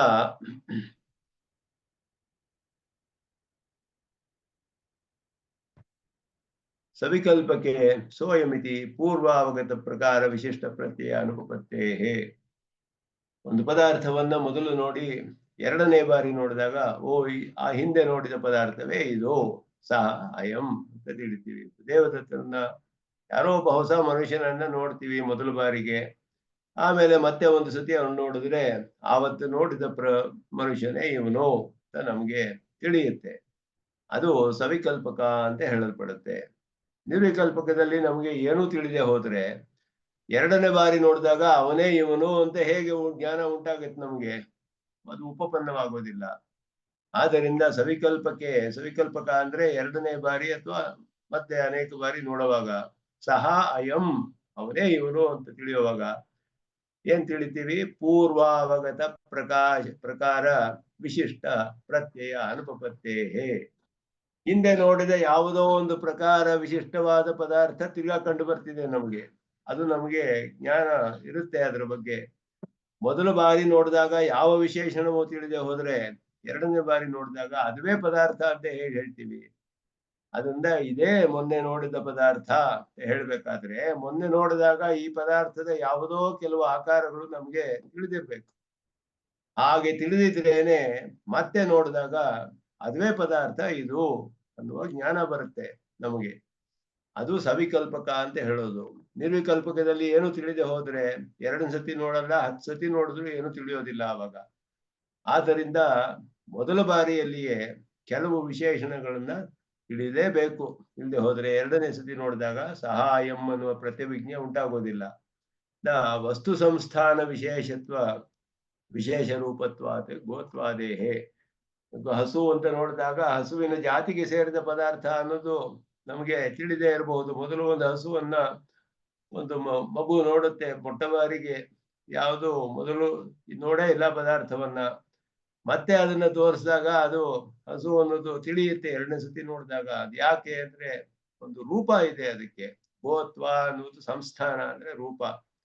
ವಸ್ತು ಸಂಸ್ಥಾನ ವಿಶೇಷ ರೂಪತ್ವಾದ ಗೋತ್ವಾದೇಹ. ಜಾತಿ ಎನ್ನುವುದು ಅದನ್ನ ಆ ಪದಾರ್ಥದ ರೂಪವನ್ನ ತಿಳಿಸುತ್ತೆ. ಅದು ನಿರ್ವಿಕಲ್ಪಕ ದಶಾಯಾಮಪಿ ಸಂಸ್ಥಾನಮೇವ. ಸಂಸ್ಥಾನ ಅಂದ್ರೆ ರೂಪ ಅಂತ ಅರ್ಥ. ಸಂಸ್ಥಾನಮೇವ ವಸ್ತು ಇತ್ತಂ ಇತಿ ಪ್ರತೀಯತೆ. ಒಂದು ರೂಪವನ್ನು ಹೊಂದಿರುವ ಪದಾರ್ಥ ಇದು ಹೀಗಿದೆ ಅಂತ ನಮಗೆ ತಿಳಿದು ಬರುತ್ತೆ. ಮೊದಲು ನೋಡಿದಾಗಲೂ ಕೂಡ ಯಾವುದೋ ಒಂದು ರೇರ್ ಅನಿಮಲ್ ನೋಡ್ತೀವಿ ನಾವು. ಅದು ನೋಡಿ ಮತ್ತೆ ನೋಡಿದಾಗ ಯಾವತ್ತು ನೋಡಿದ್ದೆ ಇದೇ ಪದಾರ್ಥ ಇದು ಅಂತ ತಿಳಿಯುತ್ತೆ ನಮ್ಗೆ. ಅಪರೂಪವಾದದ್ದು ಯಾವತ್ತು ನೋಡಿರೋದಿಲ್ಲ. ಆ ರೀತಿ ಎಷ್ಟೋ ಪದಾರ್ಥಗಳಿದೆ ಲೋಕದಲ್ಲಿ. 2ನೇ ಸತಿ ನೋಡಿದಾಗ ಅದರ ರೂಪವನ್ನು ನಾವು ಗ್ರಹಿಸ್ತೇವೆ 2ನೇ ಸತಿ. ಅದುವೇ ಅದಕ್ಕೆ ಅದನ್ನ ಇದು ಹೀಗೆಯೇ ಇದೆ, ಆವತ್ತು ನೋಡಿದ ಪದಾರ್ಥದಂತೆಯೇ ಇದೆ, ಆದ್ದರಿಂದ ಇದು ಹಿಂದೆ ನೋಡಿದ ಪದಾರ್ಥವೇ ಅನ್ನೋದು ತಿಳಿಯುತ್ತೆ ಅವಾಗ. 2ನೇ ಸತಿ ನೋಡಿದಾಗ ಇನ್ನು ಹೆಚ್ಚಾದ ವಿಶೇಷಗಳು ತಿಳಿಯುತ್ತೆ. ದ್ವಿತೀಯಾದಿ ಪ್ರತ್ಯಯೇಷು ತಸ್ಯೈವ ಸಂಸ್ಥಾನ ವಿಶೇಷಸ್ಯ ಅನೇಕ ವಸ್ತುನಿಷ್ಠತಾ ಮಾತ್ರ ಪ್ರತೀಯತೆ. ಆ ಒಂದು ರೂಪವೇ ಎಷ್ಟೋ ಪದಾರ್ಥಗಳಲ್ಲಿ ಇರ್ಬೋದು. ಬೇರೆ ಯಾವುದೋ ಒಂದು ಪ್ರಾಣಿ ಅದೇ ತರ ಅದೇ ಜಾತಿಗೆ ಸೇರಿದ ಪ್ರಾಣಿ ನೋಡಿದ್ರು ಇದು ಆವತ್ತು ನೋಡಿದ ಪ್ರಾಣಿ ಇದು ಹಸುವೆ ಅಂತ ಹೇಳಿದಾಗ ಆ ರೂಪ ಇದರಲ್ಲಿಯೂ ಇದೆ, ಅನೇಕ ಪದಾರ್ಥಗಳಲ್ಲಿಯೂ ಇರುತ್ತೆ. ಆ ಸಂಸ್ಥಾನ ವಿಶೇಷವೇ ಅನೇಕ ವಸ್ತುನಿಷ್ಠತಾ ಮಾತ್ರ ಇನ್ನೂ ಎಷ್ಟೋ ಪದಾರ್ಥಗಳಲ್ಲಿ ಇದೆ ಅನ್ನೋದು ತಿಳಿದು ಬರುತ್ತೆ. ಸಂಸ್ಥಾನ ರೂಪ ಪ್ರಕಾರಾಖ್ಯಸ್ಯ ಪದಾರ್ಥಸ್ಯ. ಸಂಸ್ಥಾನ ಅನ್ನುವಂತಹ ಪ್ರಕಾರ ಹೇಳುವ ಪದಾರ್ಥ ಏನಿದೆಯೋ ಅಂದ್ರೆ ಅದರ ರೂಪ ಅಂತ ಹೆಸರು, ರೂಪ ಅಂತ ಅರ್ಥ. ಸಂಸ್ಥಾನ ಅಂದ್ರೆ ಅನೇಕ ವಸ್ತುನಿಷ್ಠತೆಯ ಅನೇಕ ವಸ್ತು ವಿಶೇಷಣತ್ವಂ ದ್ವಿತೀಯಾದಿ ಪ್ರತ್ಯಯಾವಗಮ್ಯ ಮಿತಿ. ದ್ವಿತೀಯಾದಿ ಪ್ರತ್ಯಯ ಸವಿಕಲ್ಪಕ ಇತ್ಯುಚ್ಯಂತೆ. 2ನೆಯ ಜ್ಞಾನಕ್ಕೆ ಸವಿಕಲ್ಪಕ ಅಂತ ಯಾಕೆ ಹೆಸರು ಅಂತ ಹೇಳಿದ್ರೆ ಒಂದು ಸಂಸ್ಥಾನ ರೂಪ ಅನ್ನುವ ಒಂದು ರೂಪ ಪ್ರಕಾರ ಒಂದಿದೆ. ಅದರಲ್ಲಿ ಒಂದು ಜಾತಿ, ಅದರ ಒಂದು ರೂಪ ಕಂಡು ಬರುತ್ತೆ ನಮ್ಗೊಂದು ಪದಾರ್ಥ. ಆ ಪದಾರ್ಥವೇನಿದೆಯೋ ಅದು ಅನೇಕ ಪದಾರ್ಥಗಳಲ್ಲಿ ಇರೋದ್ರಿಂದ ಅನೇಕ ವಸ್ತುಗಳಿಗೆ ಇದು ವಿಶೇಷಣವಾಗಿದೆ ಮೊದಲಾನದ್ದು 2ನೆಯ ಜ್ಞಾನದಲ್ಲಿ ನಮಗೆ ತಿಳಿದು ಬರುತ್ತೆ. ಆಗ ನಮಗೆ ಆದ್ದರಿಂದ 2ನೇ ಜ್ಞಾನಕ್ಕೆ ಸವಿಕಲ್ಪಕ ಅಂತ ಹೇಳಲ್ಪಡುತ್ತೆ ಹೇಳುದು. ನಿರ್ವಿಕಲ್ಪಕ ಸವಿಕಲ್ಪಕ ಪ್ರತ್ಯಕ್ಷ ಹೇಗೆ ಅನ್ನೋದನ್ನ ವಿವರಿಸ್ತಾರೆ ಇಲ್ಲಿ. ಅದನ್ನ ಸುದರ್ಶನ ಸೂರಿಗಳು ಸ್ವಲ್ಪ ವಿಸ್ತಾರವಾಗಿ ವಿವರಿಸ್ತಾರೆ. ನಿರ್ವಿಕಲ್ಪಕ ಪ್ರತ್ಯಕ್ಷಸ್ಯ ನಿರ್ವಿಶೇಷ ವಿಷಯತ್ವಮಾಶಂಕ್ಯ ವಿಧಸ್ಥಿತಿ. ನಿರ್ವಿಕಲ್ಪಕ ಪ್ರತ್ಯಕ್ಷವು ನಿರ್ವಿಶೇಷ ವಿಷಯವೇ ಅಂತ ಹೇಳಿದ್ರೆ ಅದನ್ನ ತಳ್ಳಿ ಹಾಕ್ತಾರೆ ಇಲ್ಲಿ. ಬೌದ್ಧಾದಿಗಳು ಹೇಳೋದು ಹಾಗೆ, ನಿರ್ವಿಕಲ್ಪಕಂ ಆಚಕ್ಷತೆ ಸರ್ವ ವಿಶೇಷ ಶೂನ್ಯ ವಿಷಯಂ ಅಂತ ಹೇಳಿದ್ರು. ಮತ್ತೆ ಅಯುಕ್ತಂ ಯೋಗ್ಯ ಅನುಪಲಂಬ್ಯ ನಿರಸ್ತತ್ವಾತ್ ಅಂತ ಹೇಳಿ. ಯೋಗ್ಯ ಅನುಪಲಬ್ಧಿ ಅಂತ ಹೇಳೋದು ಒಂದು ಪ್ರಮಾಣ. ಅದನ್ನ ಅದ್ವೈತಿಗಳು ಒಪ್ಕೋತಾರೆ, ಮೀಮಾಂಸಕರು ಒಪ್ಕೊಳ್ತಾರೆ. ಯೋಗ್ಯ ಅನುಪಲಬ್ಧಿ, ಯೋಗ್ಯ ಅನುಪಲಬ್ಧಿ ಅಂದ್ರೆ ಉಪಲಬ್ಧಿ ಅಂದ್ರೆ ತಿಳಿದು ಬರೋದು ಅಂತ ಅರ್ಥ, ಕಂಡು ಬರೋದು, ತಿಳಿದು ಬರೋದು ಅಂತ ಅರ್ಥ ಉಪಲಬ್ಧಿ ಅಂದ್ರೆ. ಅನುಪಲಬ್ಧಿ ಅಂದ್ರೆ ತಿಳಿದು ಬರದೇ ಇರುವಂತಹದ್ದು. ಯೋಗ್ಯ ಅಂದ್ರೆ ಅದಕ್ಕೆ ಬೇಕಾದ ಎಲ್ಲ ಸಲಕರಣೆಗಳು ಎಲ್ಲ ಇದ್ರೂ ಕೂಡ ತಿಳಿದು ಬರದೇ ಇದ್ರೆ ಅದು ಇಲ್ಲ ಅಂತ ಅರ್ಥ. ಅದು ಪ್ರಮಾಣ ಯೋಗ್ಯ ಅನುಪಲಬ್ಧಿ ಅಂತ ಹೇಳೋದು. ಒಂದು ಘಟ ಇಲ್ಲಿ ನಮ್ಮ ಮುಂದೆ ಇಲ್ಲ ಅಂತ ಹೇಳಿದ್ರೆ ಬೆಳಕಿರ್ಬೇಕು, ನಮ್ಮ ಕಣ್ಣಲ್ಲಿ ದೃಷ್ಟಿದೋಷ ಇರಬಾರ್ದು, ಇದೆಲ್ಲ ಇದ್ರೆ ಇದೆಲ್ಲ ಯೋಗ್ಯತೆಗಳು ಅದಕ್ಕೆ ಬೇಕಾದದ್ದು. ಇದೆಲ್ಲ ಇದ್ದು ಕೂಡ ಅಲ್ಲಿ ಘಟ ತಿಳಿದು ಬರದೆ ಹೋದ್ರೆ ಘಟದ ಅನುಪಲಬ್ಧಿ ಇದ್ರೆ ಯೋಗ್ಯ ಅನುಪಲಬ್ಧಿ ಎಂದು ಪ್ರಮಾಣದಿಂದ ಇಲ್ಲಿ ಘಟ ಇಲ್ಲ ಅಂತ ತಿಳಿಬಹುದು. ಅದು ಪ್ರಮಾಣವಾಗುತ್ತೆ ಯೋಗ್ಯ ಅನುಪಲಬ್ಧಿ ಅಂತ ಹೇಳ್ಬಿಟ್ಟು. ಆ ಪ್ರಮಾಣದಿಂದ ಬೇರೆ ಪದಾರ್ಥಗಳನ್ನೆಲ್ಲ ವಿವರಿಸಕ್ಕೆ ನೋಡ್ತಾರೆ.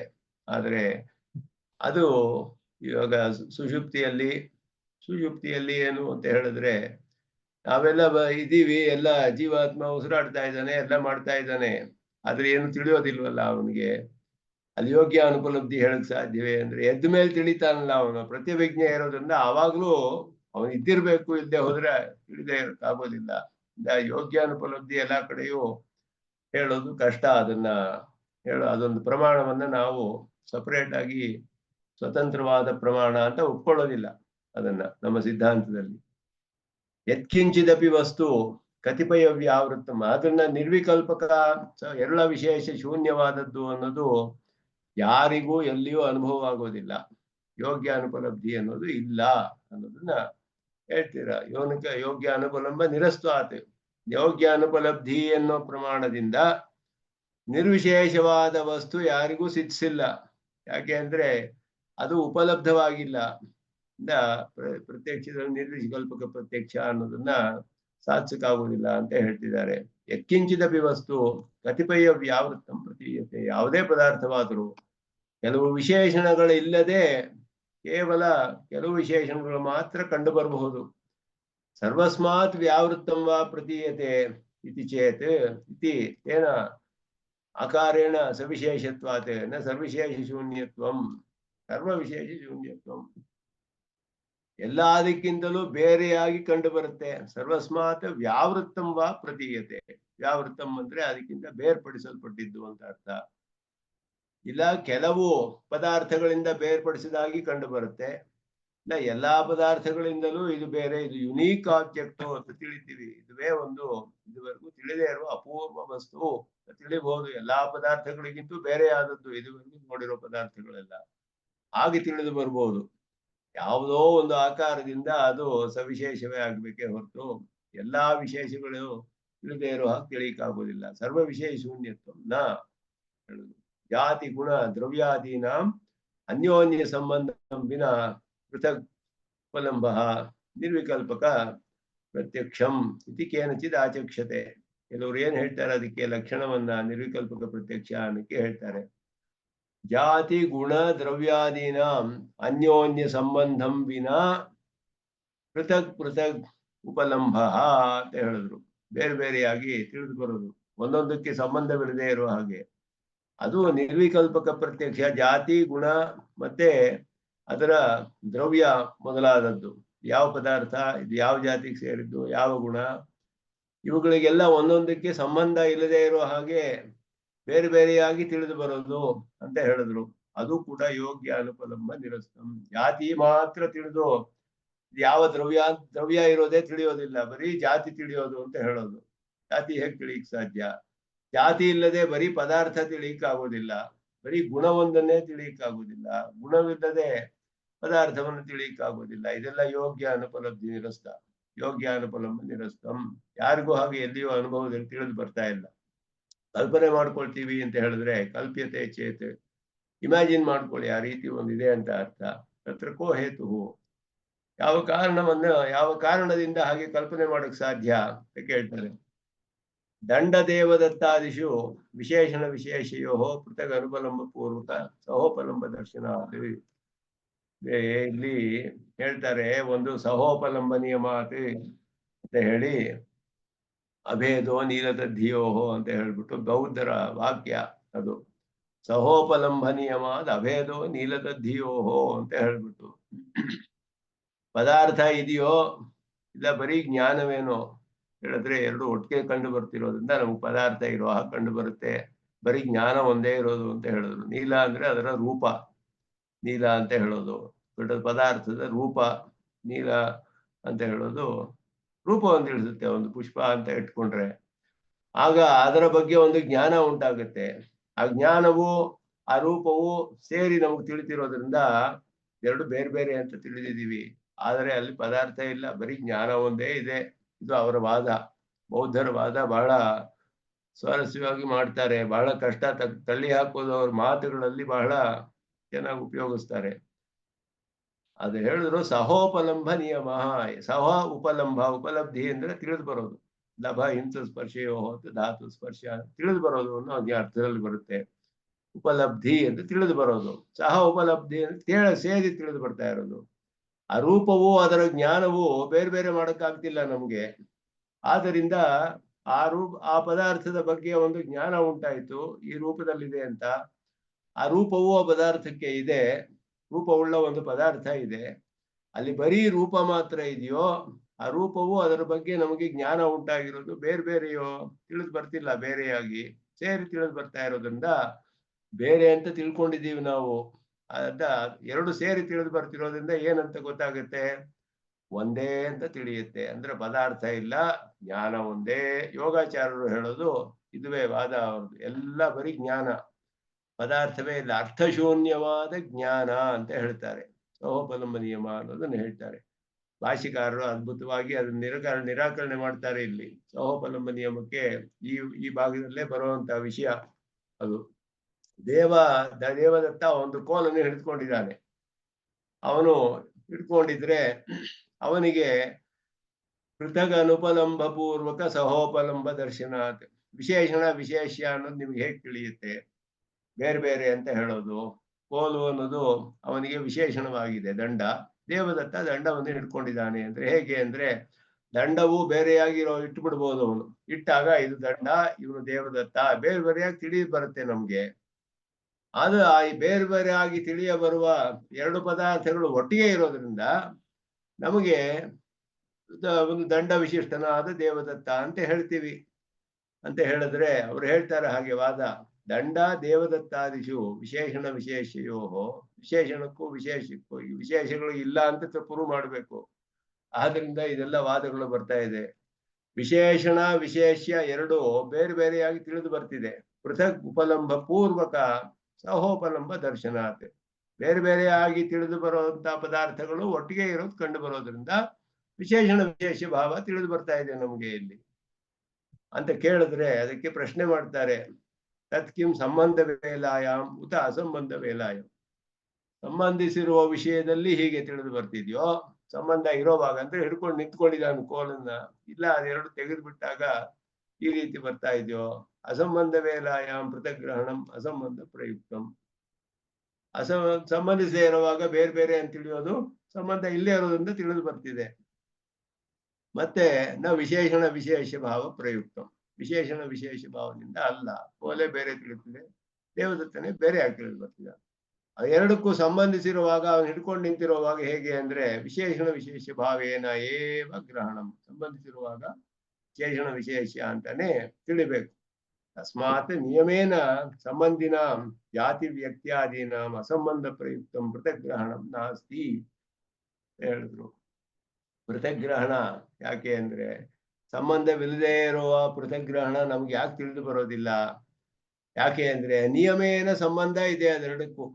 ಒಂದು ಪದಾರ್ಥಕ್ಕೂ ಅದರ ಜಾತಿಗೂ ಯಾವ ವಿಧವಾದ ಸಂಬಂಧ ಇದೆ ಅಂದ್ರೆ ನಿಯತವಾಗಿ ಸಂಬಂಧಿಸಿದೆ.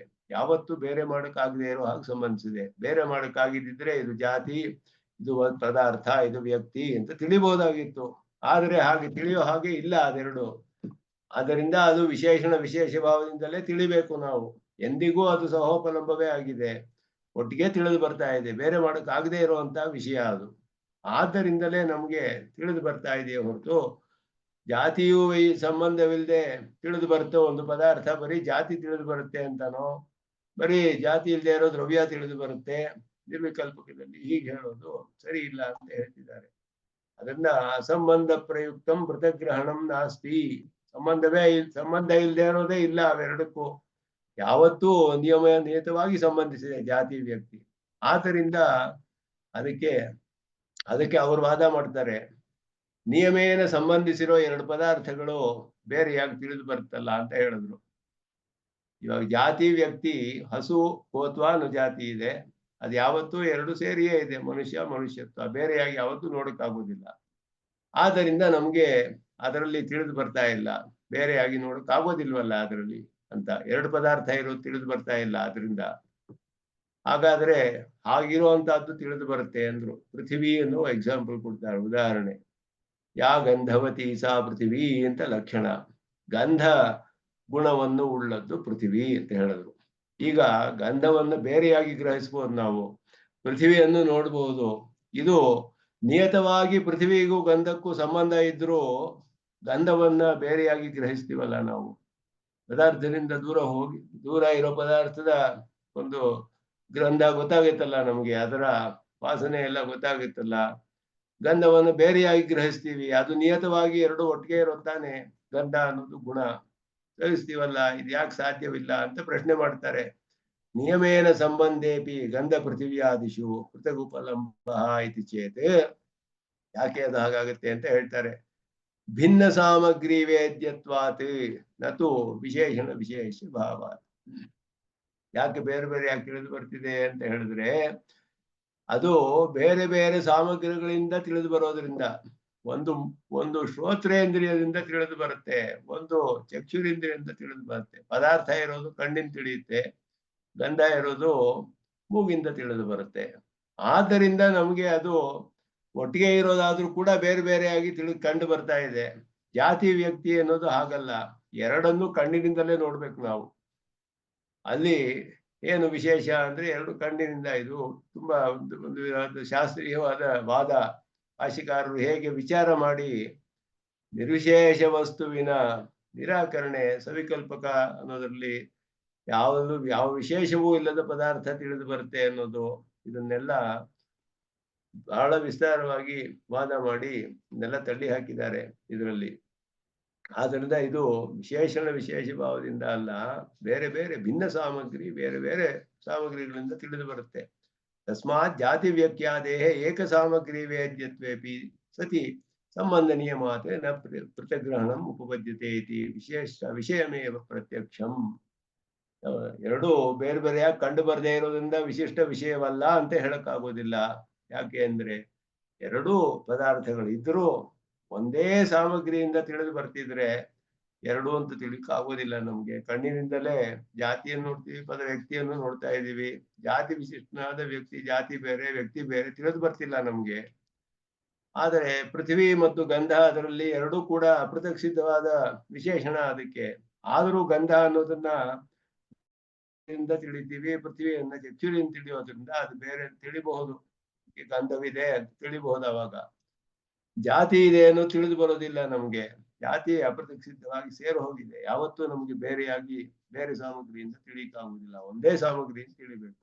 ಆದ್ದರಿಂದಲೇ ಇದು ತಸ್ಮಾತ್ ಪ್ರಥಮ ಪಿಂಡ ಗ್ರಹಣಂ ನಿರ್ವಿಕಲ್ಪಕಂ ದ್ವಿತೀಯಾದಿ ಪಿಂಡ ಗ್ರಹಣಂ ಸರ್ವಿಕಲ್ಪಕಂ ಇತ್ಯಸ್ಯ ಅರ್ಥಸ್ಯ ಸಿದ್ಧವತ್ಕರಣೇನ ನಿರ್ವಿಕಲ್ಪ ಸವಿಶೇಷತಾಂ ದರ್ಶಯತಿ ನಿರ್ವಿಕಲ್ಪಕ. ಅದರಿಂದ ಮೊದಲ ಸತಿ ನೋಡೋದು ಪ್ರಥಮ ಪಿಂಡ ಗ್ರಹಣಂ ಅಂದ್ರೆ ಮೊದಲ ಸಾರಿ ಒಂದು ಪದಾರ್ಥವನ್ನು ನೋಡೋದು ನಿರ್ವಿಕಲ್ಪಕ ಅಂತ ಹೇಳಲ್ಪಡುತ್ತೆ. ಎರಡನೆಯದು ಮೊದಲ ನೋಡೋದು ಸವಿಕಲ್ಪಕ ಅಂತ ಹೇಳಲ್ಪಡುತ್ತೆ. ಅದರಿಂದ ಅದನ್ನ ನಿರ್ವಿಕಲ್ಪಕವು ಸವಿಶೇಷವೇ. ಎಲ್ಲಾ ಸಮಯದಲ್ಲಿಯೂ ಅಲ್ಲಿ ಕೆಲವು ವಿಶೇಷಗಳು ತಿಳಿದು ಬರುತ್ತೆ, ಎರಡನೇ ಸತಿ ನೋಡಿದ್ರೆ ಇನ್ನು ಹೆಚ್ಚಾದ ವಿಶೇಷಣಗಳು ತಿಳಿದು ಬರುತ್ತೆ, ಅಥವಾ ಬೇರೆ ಪದಾರ್ಥಗಳಲ್ಲಿಯೂ ಆ ವಿಶೇಷಣಗಳು ಇರೋದು ತಿಳಿದು ಬರುತ್ತೆ. ಹಾಗಾಗತ್ತೆ ಹೊರತು ಯಾವ ವಿಶೇಷವೂ ಇಲ್ಲದ ನಿರ್ವಿಶೇಷ ವಸ್ತು ಮೊದಲ ಬಾರಿ ತಿಳಿದು ಬರುತ್ತೆ ಅನ್ನೋದು ಸರಿ ಇಲ್ಲ ಅನ್ನೋದನ್ನ ಇದುವರೆಗೂ ಮಾಡಿದ್ರು. ಅದ್ರ ಮುಂದೆ ಇನ್ನು ಇದನ್ನ ವಿವರಿಸ್ತಾರೆ ಸುದರ್ಶನ ಸೂರಿಗಳು. ವಿಸ್ತಾರವಾದ ಇದಕ್ಕೆಲ್ಲ ವ್ಯಾಖ್ಯಾನವಿದೆ. ಈ ಭಾಗ ಎಲ್ಲ ಒಂದು ಚೆನ್ನಾಗಿ ಸೂಕ್ಷ್ಮವಾಗಿ ಪರೀಕ್ಷೆ ಮಾಡ್ತಾರೆ ಭಾಷಿಕಾರರು. ಭಾಷೆ ಮಾಡಿ ನಿರ್ವಿಶೇಷ ವಸ್ತುವಿನ ನಿರಾಕರಣೆ ಅದ್ಭುತವಾಗಿ ಮಾಡ್ತಾರೆ. ಅದನ್ನ ಆ ಭಾಗವನ್ನ ಮುಂದುವರಿಸೋಣ ಇನ್ನು ಅಂತ ಹೇಳಿ ಈಗ ನಮಸ್ಕಾರ.